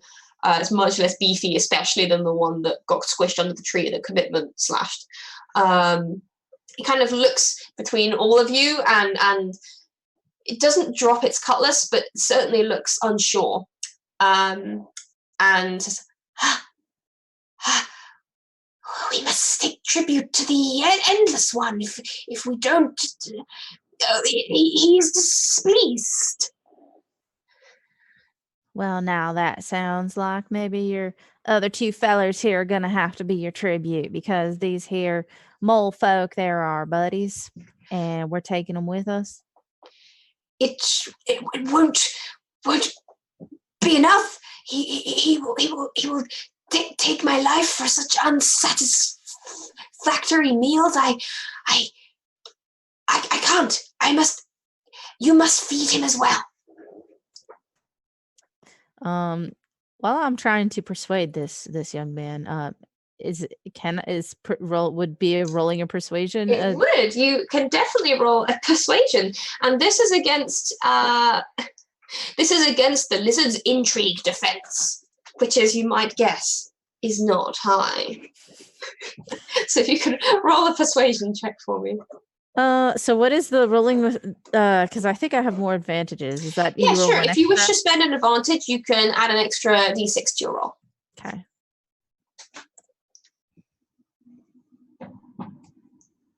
I just don't want anyone else to get hurt. We're losing enough people out here as is. He looks once again between you and his fallen comrades, and shakily the cutlass drops out of his claws, and he kind of puts up these scaly hands. All right. I won't feed you to the Endless One. What do you want? What are you going to do with me? Are you going to eat me instead? Well, you don't look like no flower to me. Now, I don't know. Maybe we could change y'all with our little friends in there.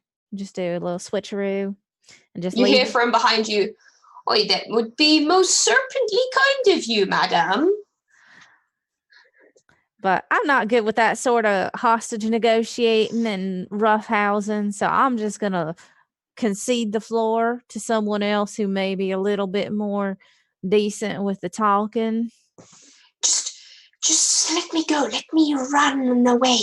There will be more of us. There are always more. The Endless One calls my brothers and sisters, and they will not stop flocking to this forest whilst they're here. We must feed the Endless One. Now, if I may ask, who exactly is this Endless One? And why are they so damn important?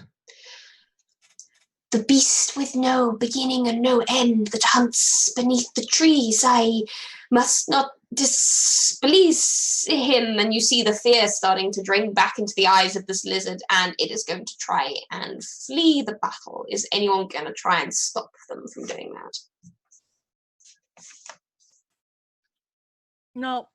I don't think so. I was heading for the cage. I did think I brought a net that I would like to try to stop it with. Unfortunately, it's like a bee net. So I want to know about this Endless One, and I want to make sure he doesn't throw anyone else in jail. All right, so this is going to be a contested roll. So to throw the net, it's a thrown weapon, kind of. So I'm going to say it's agility versus the lizard's agility because it's trying to run away.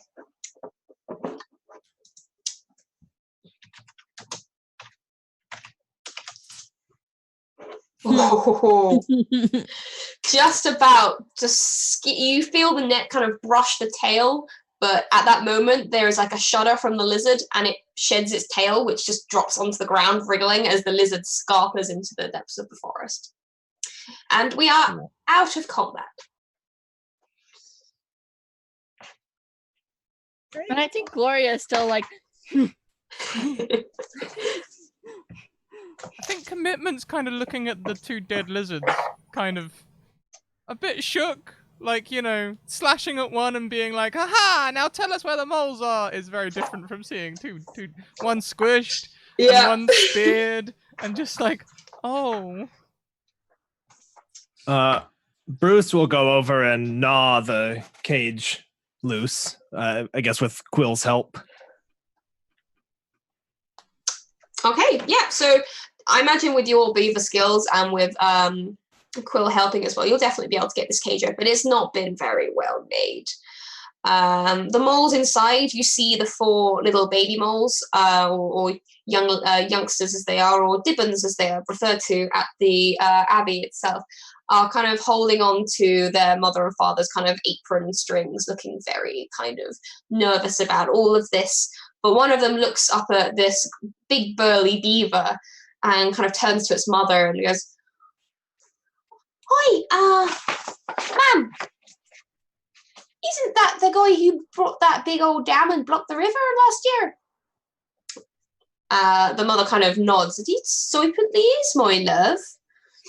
But they seem very at ease with the whole situation, and you all know that not much really throws moles off their stride. They're very laid-back creatures. Well, I am still sorry about that, but hopefully we've made amends. Can you tell us exactly what happened? We saw the signs of the struggle, and I will say, we did stay the night in your lovely home. The father kind of looks at you and says, "Poor you is more than welcome for that, friend. You can stay at our place whenever you desires. As for them lizards, I'm not really sure what they were planning to do with us.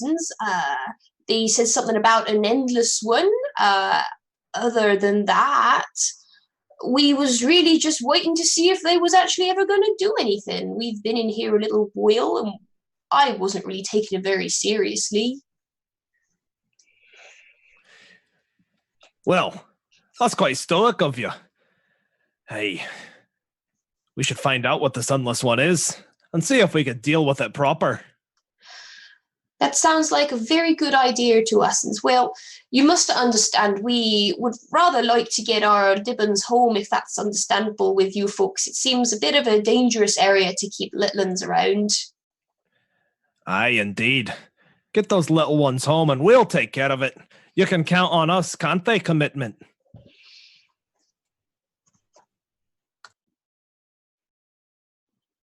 Commitment is still staring at the two lizards and sort of like will turn and be like, huh? Yeah. And I think Gloria kind of kneels down kind of towards the little dibbins and like pulls out of her pack, like, here, snacks for the road. You see their eyes just light up as moles love food, and they eagerly take the snacks and they say their little thank yous and start kind of nibbling on them. And you can tell they're probably quite hungry because they didn't have any dinner or breakfast, which is quite frankly quite deplorable, definitely, to one such as yourself. And there's like a last wave from the father as they kind of usher their little ones back on the forest path that leads back towards their mill house. And you kind of hear them saying as they're heading off, "All right, we're gonna have to tidy the whole place up. It'll take all day." And generally kind of grumbling about how rude these lizards were that burst into their tiny little house. And then I think Gloria goes and she checks on commitment and just kind of puts a paw on commitment's shoulder, maybe. Very, very gentle tap due to, again, size differential here. Just like, and sometimes being a hero isn't all it's cracked up to be. That's why some of us like to stay home and do other things, other necessary things. But it's okay if you want to be a hero still. Just know. Oh, it's okay. They were gonna feed our friends to something, so better that someone stopped them, right? Yeah, it's a good thing that they got stopped. But, you know, you can remember this and you can try and find different ways of heroing and only do the smush kind of stop when it's absolutely necessary. Like today. There's lots of ways to be a hero. Not just swords blazing.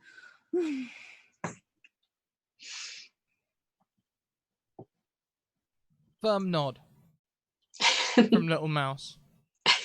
Now let's go see if this bigger, badder thing needs some smushing too. Yeah. Okay, so it's about mid-morning. You still have kind of lots of light left in the day. And it seems like a good time to talk about how healing damage works in this game, if anyone wished to. You can have either yourself or someone perform a healing check, and this can remove points of damage you've taken, or it can potentially remove injuries as well if you get a high enough success, if anyone would like to try and heal any of their wounds from the battle. I definitely need some healing. Yeah, I can at least help. My healing skill is not high, but if I can help, I think. Whether that be like bandaging things or mostly following other people's instructions. I can help just a little bit. I'll just, do the old wartime approach of giving them a little something from the flask and hope that it heals what ails them. Okay, so who would like to perform the check and who would like to assist? I believe up to 2 people can assist. Bruce will assist. I think he'll assist by chewing up any salves and yeah. I thought you just said, I heard that as Bruce Willis is. I mean, his last name could be Willis. We're not. Well, they said it'll be a good time. I think it's Bruce Willows, actually. That's amazing. All right, so the person performing the healing check needs to roll the healing skill, obviously, and similar to before, they can add half of someone else's ranks in healing to the overall result. So, Bruce, is your healing 2? Yep, 2. Okay. All right, so Daisy can add 1 to her roll. Can I assist as well? Amazing. Well, that's a fantastic roll. And this does take a little while. It's not like you can just get your hit dice straight away back in 5e. You have to take a couple of hours to catch your breath, make sure your wounds are bandaged carefully and you're ready to go on without, risking opening a wound like stitches that have just been put in. You have to make sure it's done properly. So you take some time to carefully check over commitment. And due to your diligence commitment, you would essentially heal 10 points of battle damage you had taken. So you should be back up to 4. I am, yes. Fantastic. Would anyone else like to do some healing at the same time rather than Daisy go twice and take twice as long? I think seeing that the rest of the crew had commitment covered, Gloria would probably try to take care of herself. Okay. Cool. So if you could also roll a healing check. And I'm gonna add. Good idea. Right, I can help too. Yeah, can Quill assist in this one? Yes, if Quill hasn't assisted yet, you can add 1 to that overall result to get 12. Mm-hmm. Okay, so 12. Let's have a look. Okay, so with the 12, if you take 6 points out of that, you can heal your injury, and you can take, I'm probably bastardizing the system a little bit, but I think it should be probably streamlined and made a little more kind of gentle, I guess, for Redwall, at least for this test game that I'm doing. So you would then get the 6 points run off from that to heal any other numbers that you would have lost in that battle. Cool. Okay, so now, fantastic. Now that everyone's been patched up, you are free to do as you will. Would it be possible to examine these bones that are laying around the camp? Of course. Roll an awareness check for me. All right. I'm seeing if maybe I know what kind they are. I'm not sure. I don't know much of anything, to be honest. They don't look insectoid, so I'm not really sure. Your specialty is really insects and birds. No, sorry, insects and like bugs and bees and all of that. You don't know quite what you're looking at here. It does look like just the charred remains of a bird that's been cooked over the fire and eaten, just as kind of basic sustenance for these lizards, to be honest. There's nothing weird about it.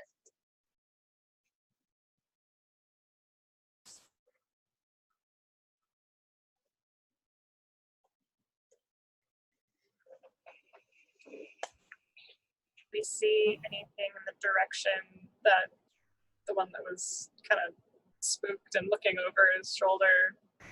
I know it's thicker there, and like the foliage is denser. Yeah. But do we know what direction that is? Like, yeah, you saw which way the lizard was looking. If you could roll an awareness check for me.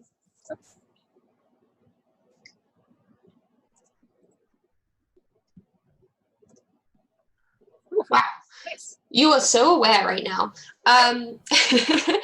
You scout, just walking a little way in that direction, and you can see the dense trees a little way further from this clearing. You can see what looks like the edge of a kind of an earthen bank, as there is a small kind of mound in the ground. And on the front of this bank that cuts diagonally and sloping down into the ground itself, you see what looks like the entrance to a very old and disused rabbit warren. And you know that like most rabbits are, you don't tend to get many rabbits coming to visit the Abbey. They're actually quite insular, and they can be a little eccentric. And a lot of them construct their own kind of homes and warrens in the forest. This one doesn't look like it's been really used by rabbits. There's no sign of like rabbit paw prints or any tracks or anything. There are definitely some old looking kind of scrape marks around this hole that plunges down into darkness. And there is also what looks like kind of bits of fallen little rubble and stones around the mouth of this hole. I don't like the look of this. Sorry, go ahead. Well, I imagine you've like joined me. Do you see any signs of other lizards? May I? Can't see anything obvious, no. May I make a roll thinking tactically about what we're seeing? Yeah, I mean, you've read a lot of books about heroic deeds and kind of great battles that have happened, and you know all about lots of different foe beasts that you have heard about that live in the forest. So I reckon this would probably be a knowledge roll. I have warfare tactics. Oh, warfare. Okay, yeah, sure, go for it. So it'd be the top 4 of those dice. So I'd Okay. drop the 2. 17 is still a very good roll indeed. Okay, so you study these drag marks, and the way the edge of this hole has been scuffed, it looks like something or someone has indeed been kind of forced down this hole at some point. And as you peek your head inside, you pick up this very musty smell, and it's definitely not a mammal's home. There is a strange sort of musk to it. It's not like the smell of the lizards. You remember one of the books that you read when you were younger, which was about a heroic young mouse who journeyed out into the woodlands to slay a monster that had been terrorizing some of the woodland folk. And you remember stories about great serpents with dagger-like teeth that would sometimes find their way into old warrens to bed down for the winter, or perhaps they would find a warren that was still occupied and eat the inhabitants. And then the story that your mind then kind of turns to is one that you remember where a serpent found its way into a warren, gobbled up all of the inhabitants. But once it had done this, it was too fat to be able to escape the warren, so it endlessly slithered the passageways, waiting for unfortunate travelers to find their way into the warren so it could devour them, but never escaped the hole. So it grew bigger and bigger and slowly went blind over time. And in the end, it was slain by this mouse warrior who dove beneath the earth to face it head on and take the horror away from the forest. And this bears a lot of resemblance to that old story that you remember.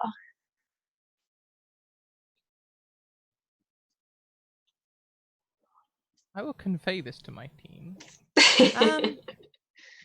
I think we might be dealing with one of the big long serpents with the dagger teeth, and there was a story about a blind one that got stuck in a rabbit warren, and it seems very similar to this, and I mean, if we wanted to go down there, I mean, we could and maybe slay it, but it would be really hard. If it's got big enough, like that lizard was saying, it can't get out.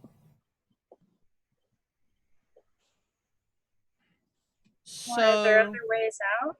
Like, well, we plug up this hole, maybe with a tree, pointing at Bruce. Like, that's what I was thinking. If we can find all the exits and plug them up.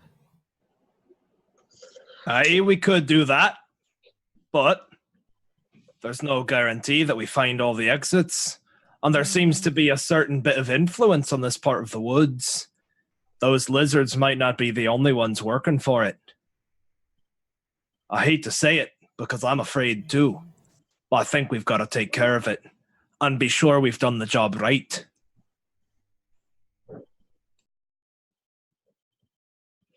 I agree.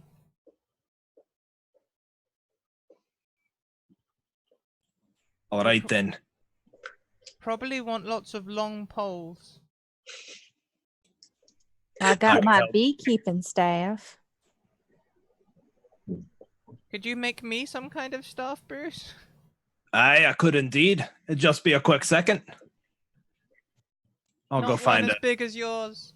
They say, looking up at the length of yours. I'll make him like a pencil-sized stabber. Amazing. You now have a small kind of quarterstaff of your own there. I'd like to Commitment. swing it across my back so that it goes like more up than across. I All think right. there's a way to be more quiet. If they can't see, then probably can hear a bit better by now. I mean, this one might not be blind. That one was just blind in the tail. That's true. Still think it would be good to go quiet. Like Bruce said earlier, best to assume the worst. Is there anything that we can do, like, to make our feet quieter? Wrap cotton around it or something? I mean, you would know if you kind of tried. You could probably be more quiet than you have been so far this venture. Now, commitment in this story you were talking about, I can't help but wonder. Now, some snakes, they do that little tongue thing. Is it one of them snakes? Maybe it can see you with its smellers. I don't know. The story only described it as a big serpent. Well, I guess we'll find out when we see it. But if it does, I can always splash some nectar around on everything. That stuff smells so sweet. It might just be completely blind if it's seeing with its smellers as to where our smells are. Aye, that's not a bad idea. That's a really good idea. I mean, it would be an awful waste of nectar, but to get my little bumblebees back, I suppose I can make the sacrifice. Okay, so if you choose to kind of douse each other kerosene style with nectar, you will find that you will get 1 bonus die to all stealth checks you make. And in this way, the bonus die will act like a specialty die, where it lets you kind of replace a lower roll. Oh, it's all sticky. All right, well, I'm not exactly the most stealthy, but I am pretty big, and I'd imagine I'd be a big snake indeed if he could get his jaws around this girth. So if you'd like, I'll take up point position, as long as I know you're all at my back. I'm at your back. I'm with you. Of course. Well, all right then. And now maybe, Quill, since you got the really spooky looking back, maybe you take all the way in the back, just in case it kind of sneaks up on us. It's got a face full of something sticking back right in its blind little eyes. All right. Can we see down there? Can we see in the dark? It's going to be very dark.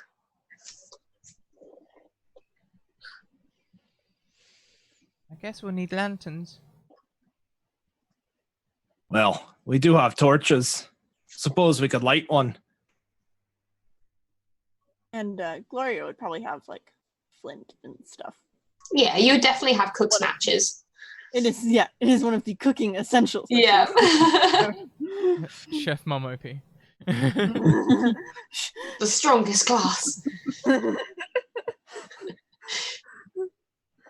Okay, so with your light to see your way through the tunnels, and starting with Bruce, you make your way into the old disused rabbit warren. The walls have been worn smooth, the tunnels almost perfectly circular as you make your way into the warren. Immediately, there is a heavy and cloying scent of decay, old and musty and unpleasant, with a sweetness on the stale air. No cobwebs or woodlice or even ants catch your notice. Indeed, it seems like not even insects or arthropods inhabit this place.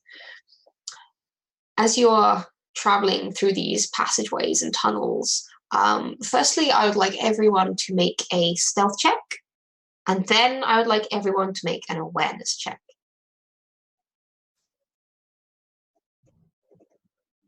Oof, that's an awful roll. Oh, it drops one automatically, so that other roll was a 19. That's a 6. Cool. Nice. So the nectar gives us an extra die, or Nectar gives you a bonus die, so essentially it lets you roll an extra dice and replace a better number with the higher one. Okay, let me just check this boy's stats. nice. Okay.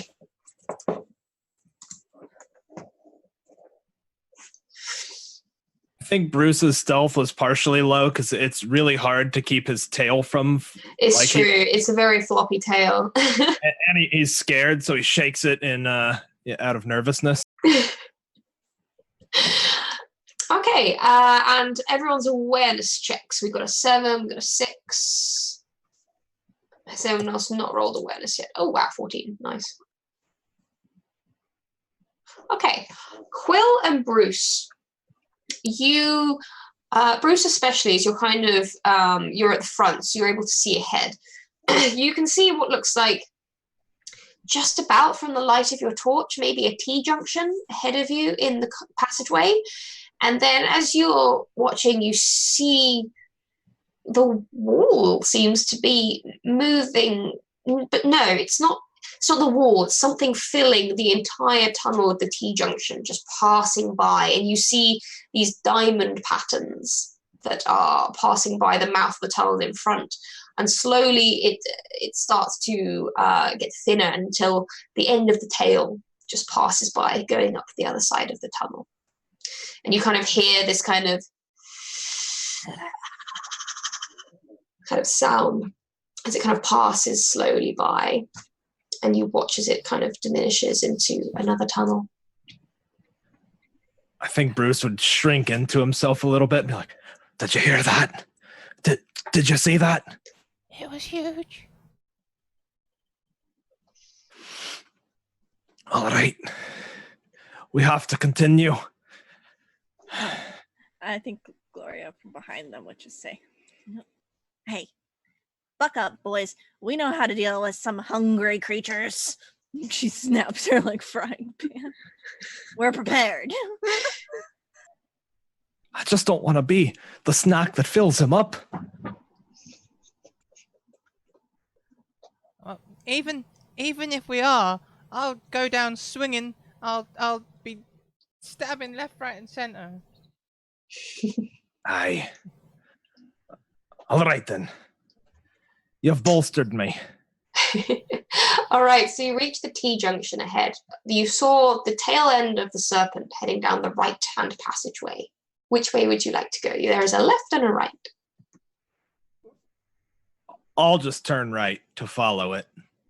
Okay, you were following slowly behind. You a little way behind, so you can't quite see the tail from here. It must be some way up ahead, and the sound has also kind of gone quiet. And you're moving steadily through these tunnels, and you come to a kind of a fork. So once again, there are two ways to go: a left and a right, and they're both kind of angling slightly down into the earth.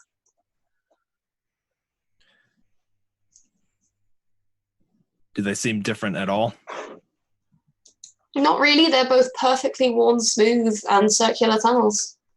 Is survival the tracking skill? Yes. If you would like to roll survival, you can. If you can try and work out which way it went recently. I'd like to do that. Just looking Okay. around, trying to piece it together.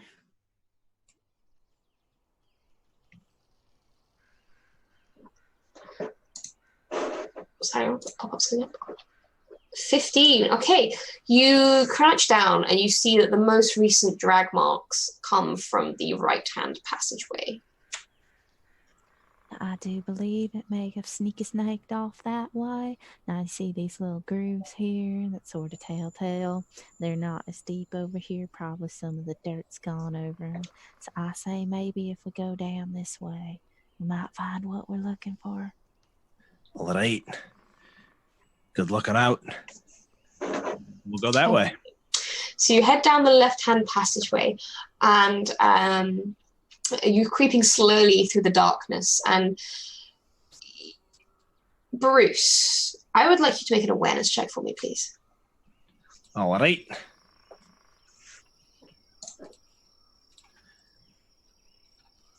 And I'm going to use my last advantage die. Go for it. No, I'm going to save it. Never mind. Scratch Okay. that. All right. 11. Good enough. You stop yourself just before you step on what looks like some very old bones underfoot, which would have made a delightful kind of cracking, snapping sound.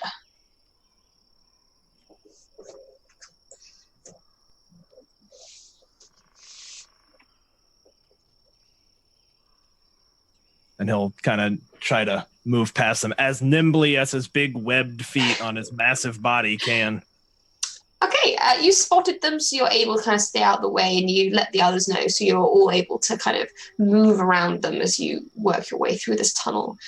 And you're walking for a little while longer before you enter into what seems to be a much larger chamber, perhaps what would maybe once have been a main reception room in this burrow for the rabbits that might have lived here. And there are more bones in this room.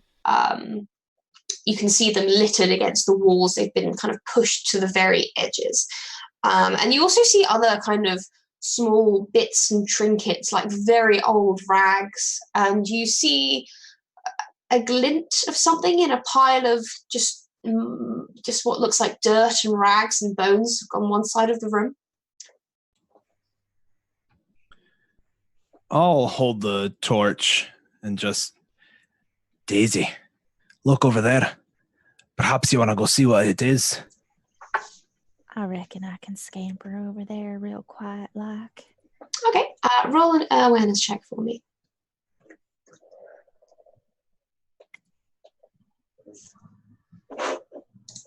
That is 5.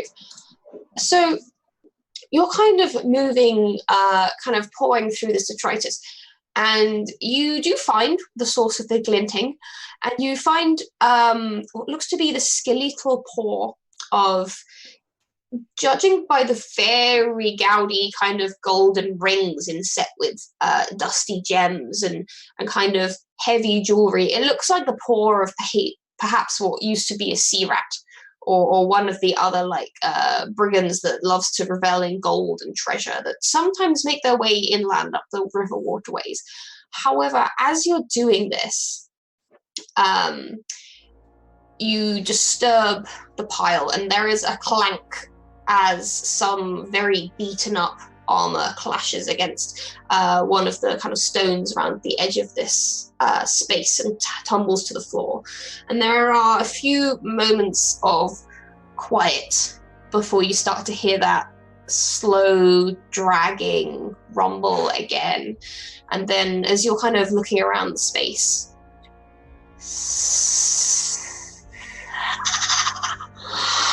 and then around the corner from the tunnel, you see this huge kind of serpentine head very slowly making its way into this large room. You can see milky white eyes that have gone blind over some many years, and you can see many scars on the muzzle of the serpent, and these faded diamonds that pattern back along the scales. And indeed, these scales have gone grey with age themselves, but you can see the tongue flicking out to taste the air, trying to see where you are. Could everyone please roll another stealth check for me?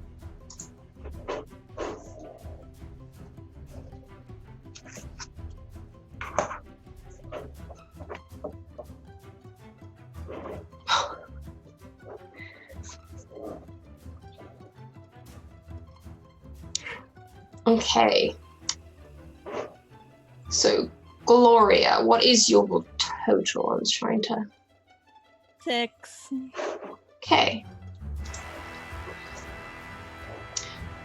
So, still waiting for Daisy to do her final one. Okay. So as you're all trying to stay as still as you can in this space, the snake slowly circles around, flicks the tongue out one last time, pauses, and then the head kind of snaps to look at Gloria. And I would like everyone... Yeah, just as you sneeze. And I'd like everyone to roll an initiative for me.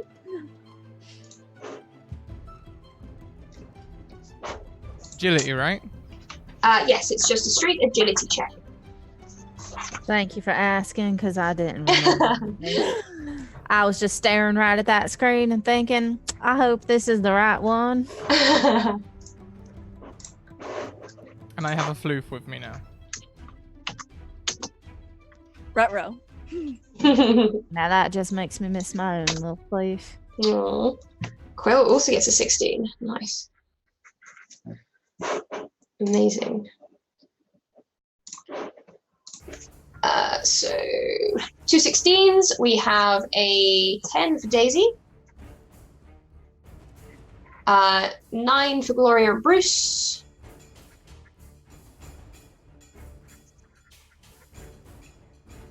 Sadly, you do not get a surprise round because it just spotted you.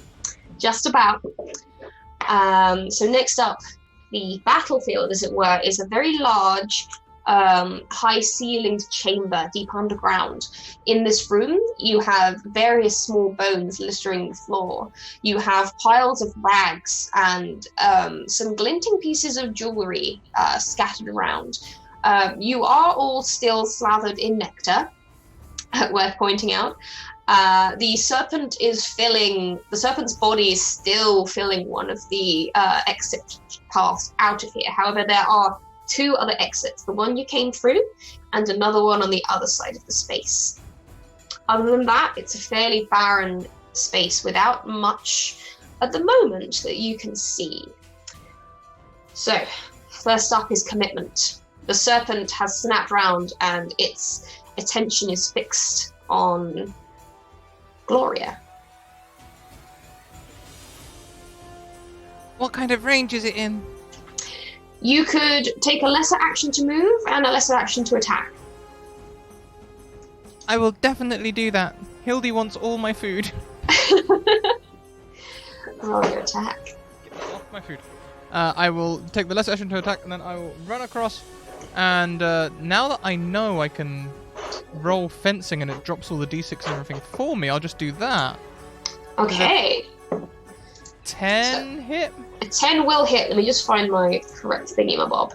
Yes, a 10 hits. It does not hit by a margin big enough to inflict extra damage, so you will deal the damage that your weapon is capable of dealing. Hang on a second, let me just read up on the sword again. Of course. No, it adds only when I'm doing divided attacks, it adds extra dice. Okay, cool.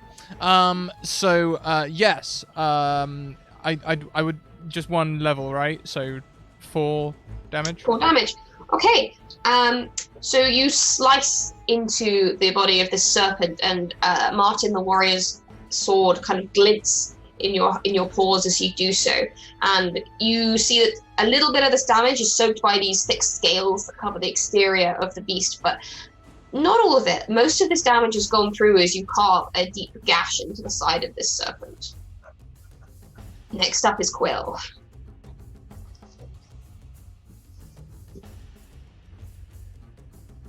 I have an idea, and I'm not sure if it will work, but I would like to use the destiny point to have there be, among all of the debris and such, some manner of rope.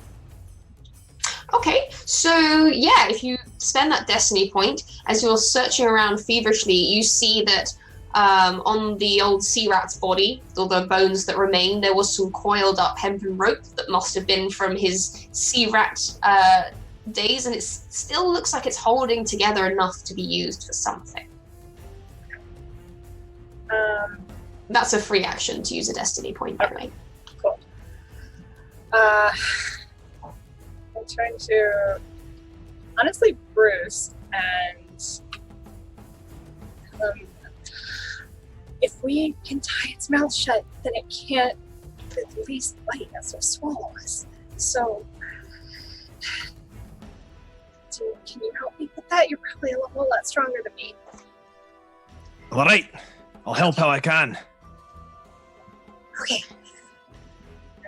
Would that count as like lesser action? So just kind of outline a plan. I think, yeah, if you're kind of forming a plan and making sure everyone kind of understands, that would be a lesser action. So you have 1 more lesser action left. Okay. Then could I also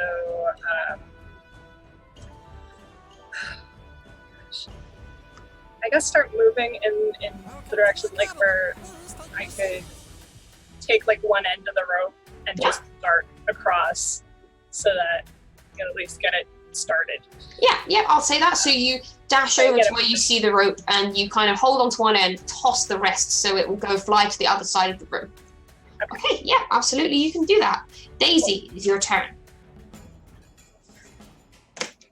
So I'm standing on this pile of bones.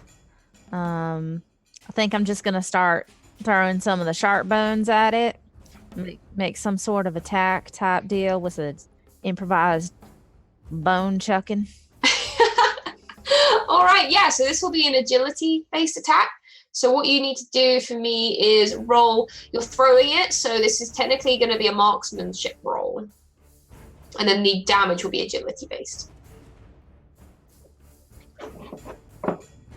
Okay, so with that roll, you pick up these kind of sharp shards of bone, and you're trying to like toss them at this huge serpent.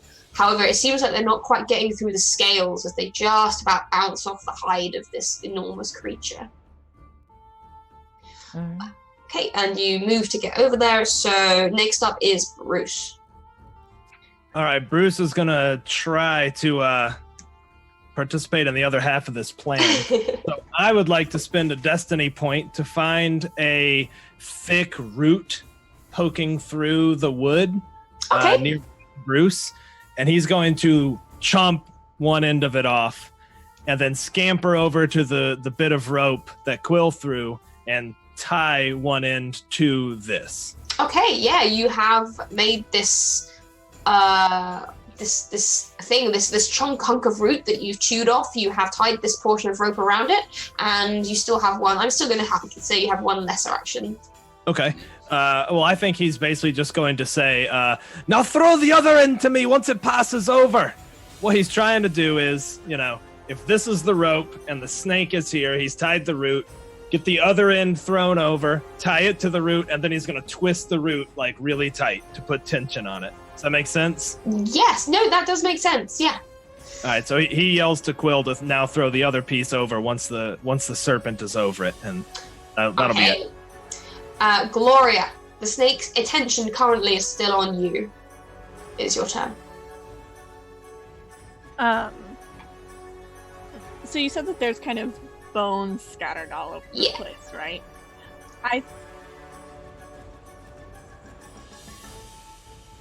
I think Gloria would should pick up some of these bones and try and make like a lot of noise. And this may be pushing it, but I'm wondering if I could use a destiny point to make it so that the space is echoey. Yeah, no, that's a very good use of a destiny point to like add an additional kind of game effect to what you're doing. So absolutely, I'm going to say this is going to be a persuasion check. You can have an extra dice because you are using the kind of the destiny point to use the bones, and this will be against the serpent's intrigue defense. And can I use my last? I think, or I might even have two more. I have two more. I'm going to use another advantage on this. Yeah, absolutely. So that'll be 4. Nice. Okay, so as you're kind of cracking these bones together and this noise echoing around the space, you kind of almost see like this flinching movement to the serpent, and you know that snakes are very sensitive to sound and vibration. And so it twitches in kind of irritation, and it's carrying on towards you. It's still very much focused on you as the prime suspect of noise and irritation for it. And it is now the serpent's turn. So the serpent, bearing down on you, Gloria, kind of rears back somewhat, and with this kind of is going to try and strike. So that is going to be... It's not all of those dice. It's not quite all of those dice. It is, however, going to be 16. It still hits by 5. What's your... by 5. Okay, so that's just about into the double damage territory. Just pull up the weapon. Athletics -1.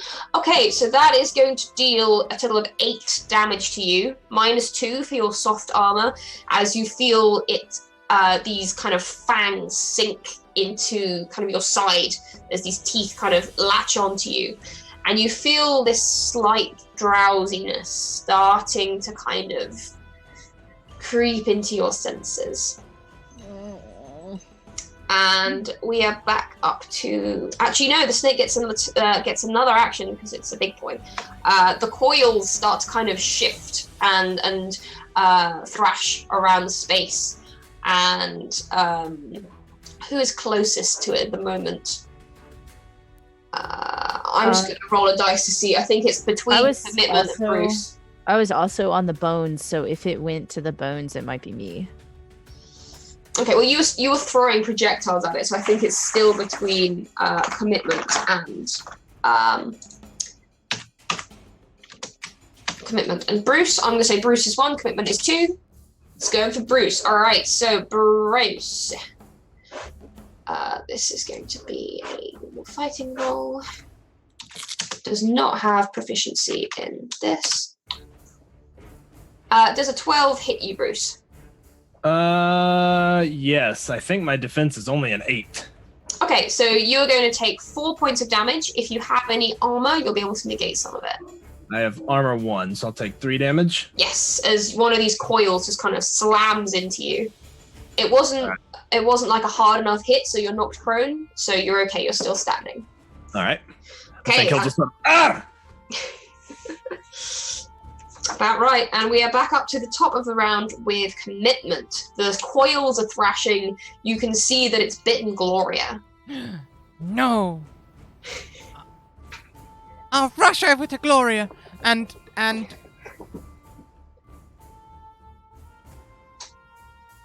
gonna try and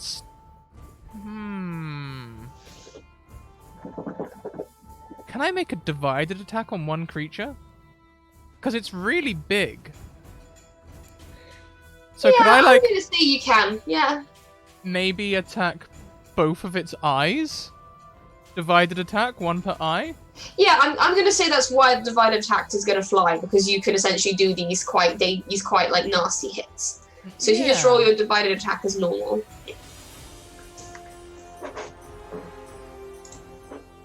Yeah, divided attack, it goes straight up. That's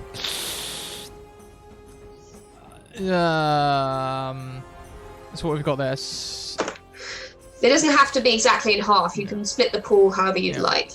The 3 and the 1 have been dropped, so we've got 3, 5, 6, 6. So an 11 on one eye and a 9 on the other. All right, those are both going to hit just by the normal degree of success. So just do your normal damage twice. 2 lots of 4. Fantastic. And again, the thick scales managed to soak a tiny bit of that damage, but these 2 cleaving swipes, with all the training you've been doing with this sword, all this preparation you've been doing for this quest, you sense that you are managing to carve some deep wounds into this beast. Yay! And it's quite graceful, you know? There's a bit of pirouetting and stuff going on there. Very, very water dancer mouse. Yeah! Yeah! All right, Quill, it is your turn. Okay, can I get in a position to throw the rope to continue this plan? Yeah, so I'm going to say it's a lesser action to grab the rope and make sure you throw it to Bruce carefully enough that Bruce can make sure they catch it without having to roll like agility checks and stuff, unless you would like to rush it so you can do something else. Okay. What I have in mind is to run and like try and jump over it at the same time so that I wind up closer to you guys and like bring it with me.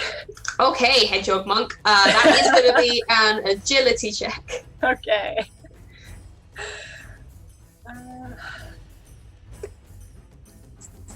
And I'll... Have I used advantage? I don't think I have. But just roll it straight right now. Nice, that's enough. You managed to leap over the thrashing coils of this serpent and land. Was it next to Bruce you were trying to get to with the rope? Okay, yeah, you land next to Bruce with your rope. You have 1 more lesser action remaining. Okay. I guess start tying it? Yeah, you can use the rest of your lesser action to help do that, to basically help set up the plan that Bruce had to do the twisting and the tightening. Awesome. So you've kind of prepped this piece of equipment ready for snake wrangling. Very Steve Irwin of you. Daisy, it is now your turn.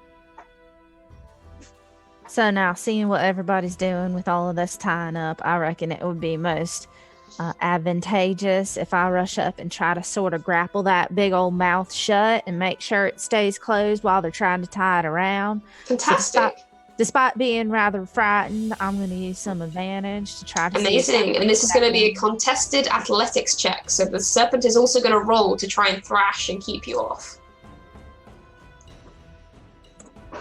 I feel pretty confident. All right, just as well.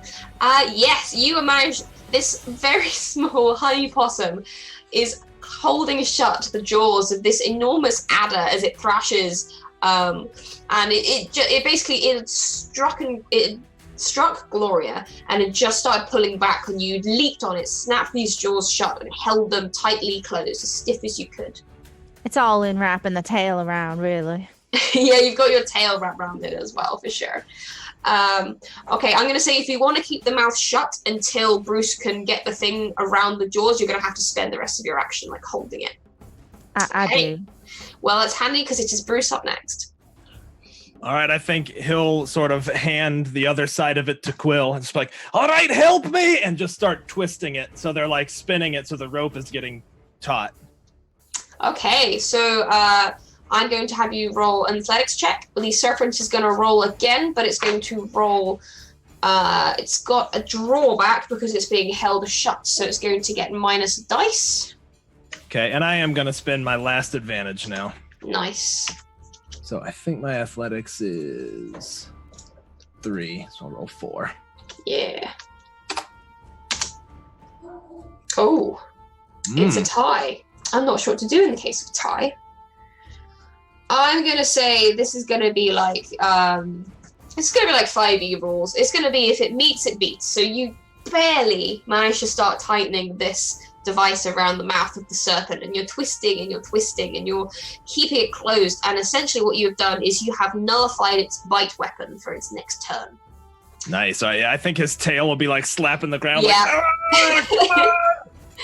Gloria, it is your turn. You feel this drowsiness in your mind as the venom from the adder's bite makes its way into your bloodstream. Thankfully, you are a big beastie, so it's not going to be enough to like take you out. However, it is going to take 1 dice from your pools for whatever action you are going to perform this turn. And you've also got quite a hefty bite on your side as well. I think between the drowsiness and the blood loss, Gloria's not doing so hot, actually. But she is, she wants to keep the snake's attention. Mm-hmm. Even though commitment just stabbed it in the face. You can do a catch your breath action if you would like to try and recover some hit points. That's an option, just as one of the things you could do.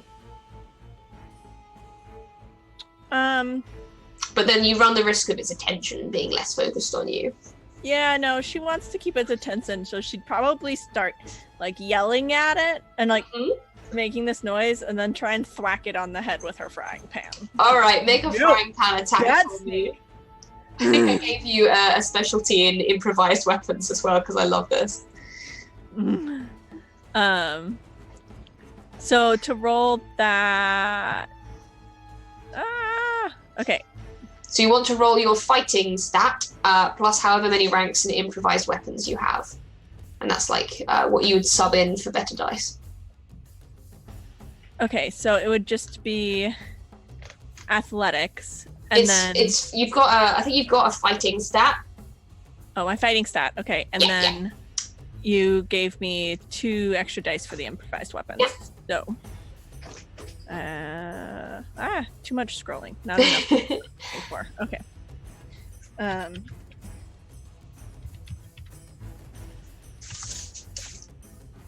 Oof. Okay, so that's a total 11. Be the first. Well, so it'd be the first 2 are the actual roll, and then so you basically just take the best 2. So 11 is enough to hit. So what's the damage of your frying pan? I believe it's athletics. Yes, it's athletics. Okay, what's your athletics rank? 5. Wow, yeah, you forgot you're a swimming teacher after all. Yes, yes, I cook and I teach swim lessons. I'm prepared. There is an almighty glong noise as you smack this frying pan on the snoot of this snake. And you kind of see it reverberate, and you realize these scales probably aren't so good at defending from straight up bludgeoning damage as they are from slashing. And it starts to look a little bit wobbly. But it is now the serpent's turn. Its jaws are still held shut for this round, so it cannot use its bite attack, but it is certainly going to pile on with the coils. So in this case, we have both Bruce and Daisy are clamping the mouth shut, both with the body and with the device. So I think this is going to affect both of you, as it will try and attack. As it kind of thrashes around and tries to bash against anything it can. Oof, and that is an 18. That's going to beat mine by 10. It's going to beat mine by 8. Okay, so what do we have here? Would you like to negate some of the damage? Yeah, I think I better. All right, so the damage from the coils, I believe, is I think 4. Yes, this is straight 4. So you would be taking 12 damage, and that's to Bruce. You would be taking 8 damage for Daisy. Would you like to take any injuries to reduce this? Yeah, and what was the conversion again? Because I only have 8 health left. No, I have 9 health left. All right, so you essentially reduce it by your rank in endurance. However, you have a second option. You can negate all of the damage that's being dealt and take a wound. Now, wounds are much harder to heal than injuries and require like a long time of care and rest. However, you negate all the damage for a -1 dice penalty for all subsequent rolls. Well, even if I don't, I'm going to be at 0 health, so I will take the wound. All right, so you are kind of thrashed, and as this serpent is thrashing around, it smacks against the hard-packed earthen wall, and you feel a crack as a few of your ribs snap as you are smacked against the wall of this cavern. Oh, damn! As for Daisy, would you like to take either 8 damage, an injury and reduce the damage, or a wound and negate the damage? I think I'll take an injury, just reduce it by 4. So you can reduce the 8 by your rank in endurance. All right, that sounds good. Also, plus any armor you might have as well. So that would be... Okay. Okay, so that means you just have -1 to the overall result of your rolls, not a whole dice. Okay, and with that, we are back up to commitment. It is your turn. The snake is looking grievously injured. However, it is just thrashed about and smashed Bruce against a wall. You all heard the crack, and Daisy was also hit hard against the ceiling of this cavern as they fight to try and keep the mouth closed. So as it's thrashed around, I would like to be able to almost dance underneath it, so that as it comes down, I can use its own strength against it with the sword. Okay. And I'm definitely gonna set myself so that the staff that I put on my back is nestled into the ground. So if it does crush me, I've maybe got a split second to dive away.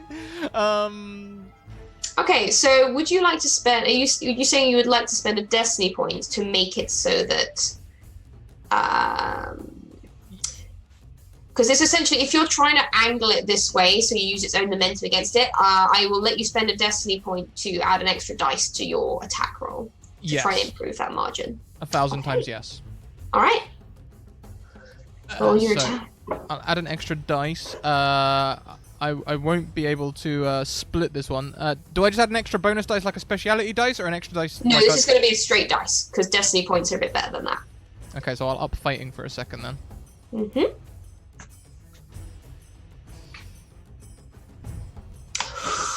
Ooh. So are there any bonus dice in that roll, adding to that roll? Or is it 20? I included them. Oh wow, okay, so this is a margin of more than 10. So you are going to triple your damage with your blade. How much damage is that? Triple damage is 12 damage. Okay, so the snake is thrashing about. At this point, the sound is just kind of reverberating through this whole warren, but you dive in between the coils just as they are smashing up and down and position yourself with the sword of Martin the warrior kind of piercing up. And just as you dive into this space, the heavy body of the serpent smashes down on top of you. You feel the sword pierce deep into the belly of the beast, and the kind of makeshift staff that Bruce had made you bends and cracks as the weight presses down on top of both of you. However, you manage to almost, the springiness of the wood used to craft this expertly made staff almost pings you out of the way of the body just before it smashes into the ground, and the gentle pool of blood starts to build as you pull the sword back out of the body of the snake, and the thrashing slowly ceases altogether and it rolls. And Daisy and Bruce, you feel any resistance from the jaws disappear. And we are out of combat. I think Bruce will kind of collapse on the ground, letting go of the twisted up rope. Like, oh, I'm afraid something's inside. Something's broken. I just turned to commitment. I'm just like, you did it. Well, now I would like to try to get some of these bones and see if I can't use some of my beekeeping hiver's padded armor to sort of make a sort of makeshift whatchamacallit stretcher for little Bruce over there. Okay. Yeah, you can roll because it wasn't a thing for crafts, I put it under knowledge. So if you could make a knowledge check for me. If anyone would like to help make the stretcher, you can also add half of your knowledge rank to the result. Someone smart, please, because I did not do well. And that's with -1 as well. Oh, you already added it, so that's good. I can help it, but if it's an odd number, do we round down or up? You round down. Okay, so it'll just be 1. Okay, so it's not comfortable, and you don't think it'll get very far, but you do manage to craft a stretcher that you think might just about see you back to the old mill house owned by the moles. And Gloria, you are feeling incredibly tired. You just feel like you really just need to lie down and have a long sleep, just recover yourself, as you feel the venom is still very much in your system.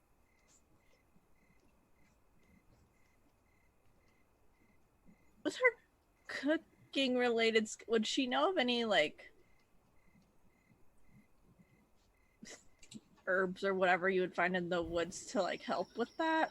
That would probably be the healing skill, which you are welcome to like have a stab at rolling as well. Okay. This would be an opportunity where you could probably say you could use a destiny point to say that with your cooking supplies you also packed a few medicinal herbs if you would like. Okay, I would like to do that. Okay, so yes, you thought that something might happen, and at the very least you'd need supplies to make a simple poultice. So you have that to hand, and you are able to apply that, which will essentially help you get back somewhere where you could be treated properly. And you will recover.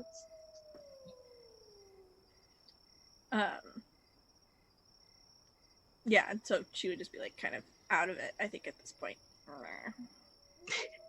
But we did it. All of us together. We did it. Frying pan. I think we need some kind of trophy for you to bring back. Well, I mean, Tell you what, when we get back, I'll carve you one with my own 2 teeth. I mean, you could carve it into one of this big beastie's teeth if we rip one of them teeth right out. That's an excellent idea. And I think with Gloria looks at her side and looks at the teeth, and she's like, "You guys can have it." I think with enough cajoling, you are able to remove one of the large fangs of the adder, which makes a fine trophy. And this thing is about the length of your forearm. Whose forearm? The honey possum's forearm, not yours. Don't worry. I want to just give it over to our little builder over there, because I'm sure he knows what to do with it. I don't know what to do with any of the snake folk. He'll just sort of clutch it as they're like dragging him out. I think it takes all of us to like. Yeah, between you, someone supporting Gloria as well to help her get back, you would all be able to make it back safe and sound, at least to the mole's house, where you would have time to rest before traveling the rest of the way back to Redwall. Is there anything else anybody else would like to do before you make your way home? I think Gloria would stop by the moles and just let them know, or would want everyone to stop by the moles and let them know that the problem was handled so that they could sleep easy. Absolutely.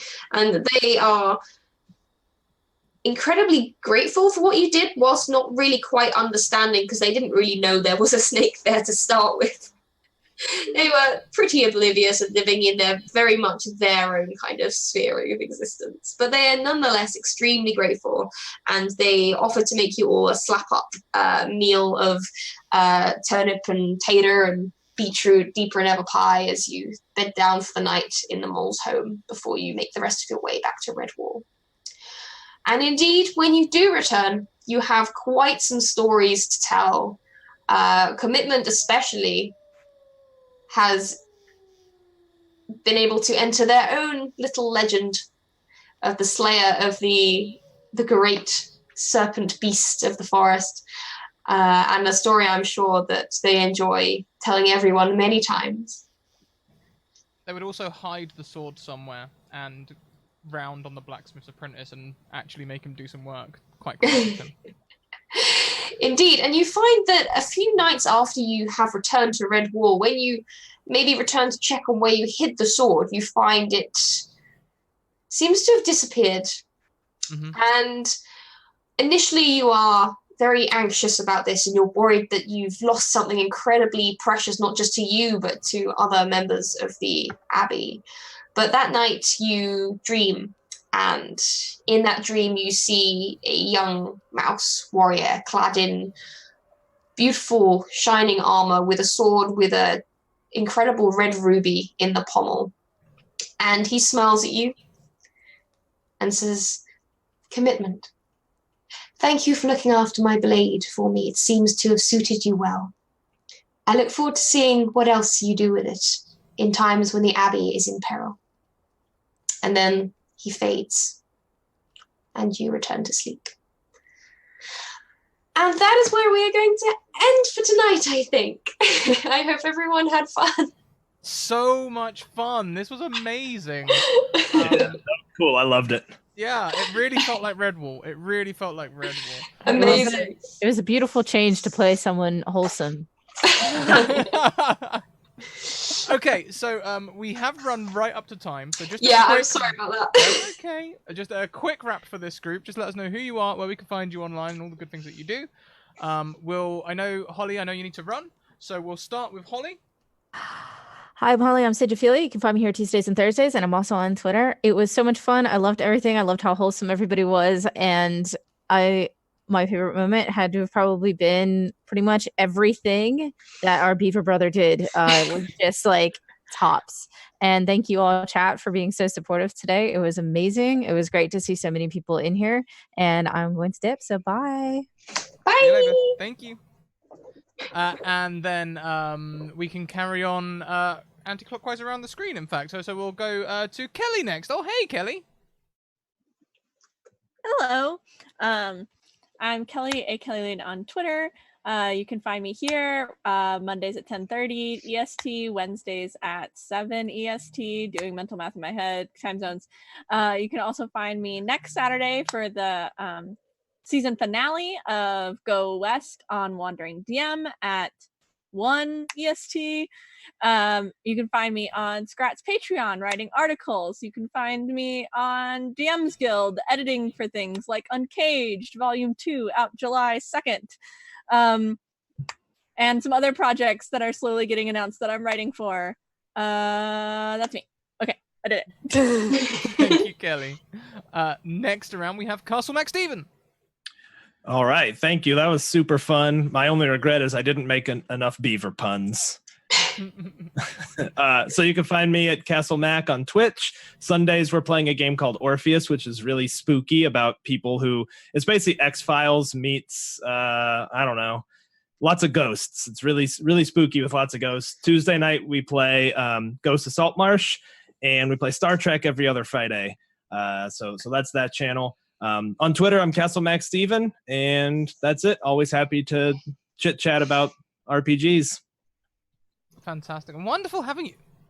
This isn't your first time on the show, is it, Stephen? It is not. Nope. No, it's been a while, you've been on before. It's been a long time though. It has been a long time. I have to and change my that. lovely wife is on the next one. She's getting ready right now. Waiting to let the dogs out, I understand. That's right. Yep.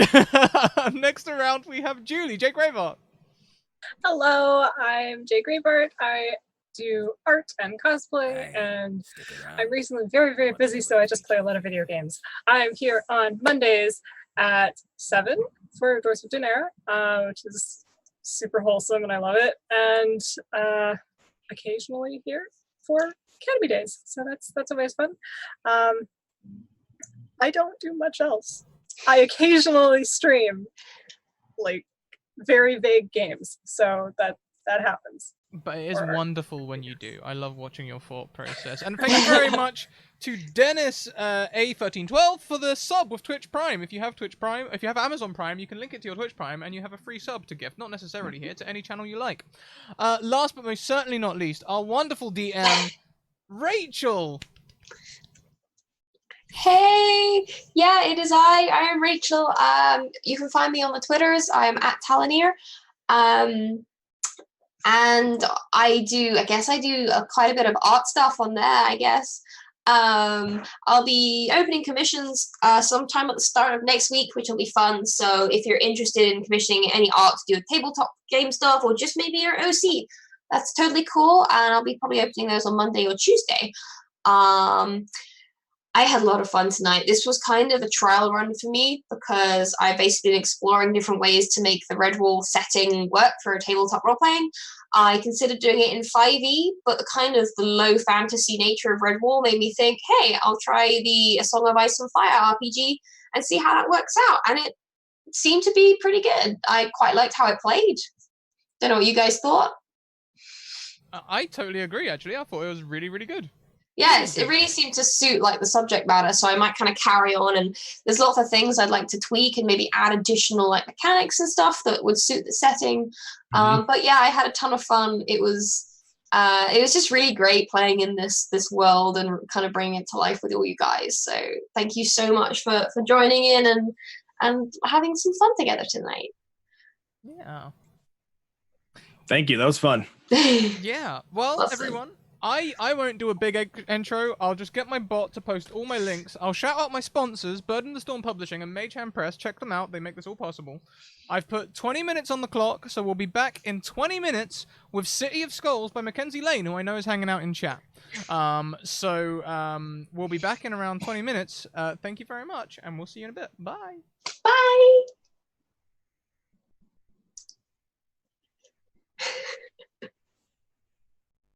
Yeah, I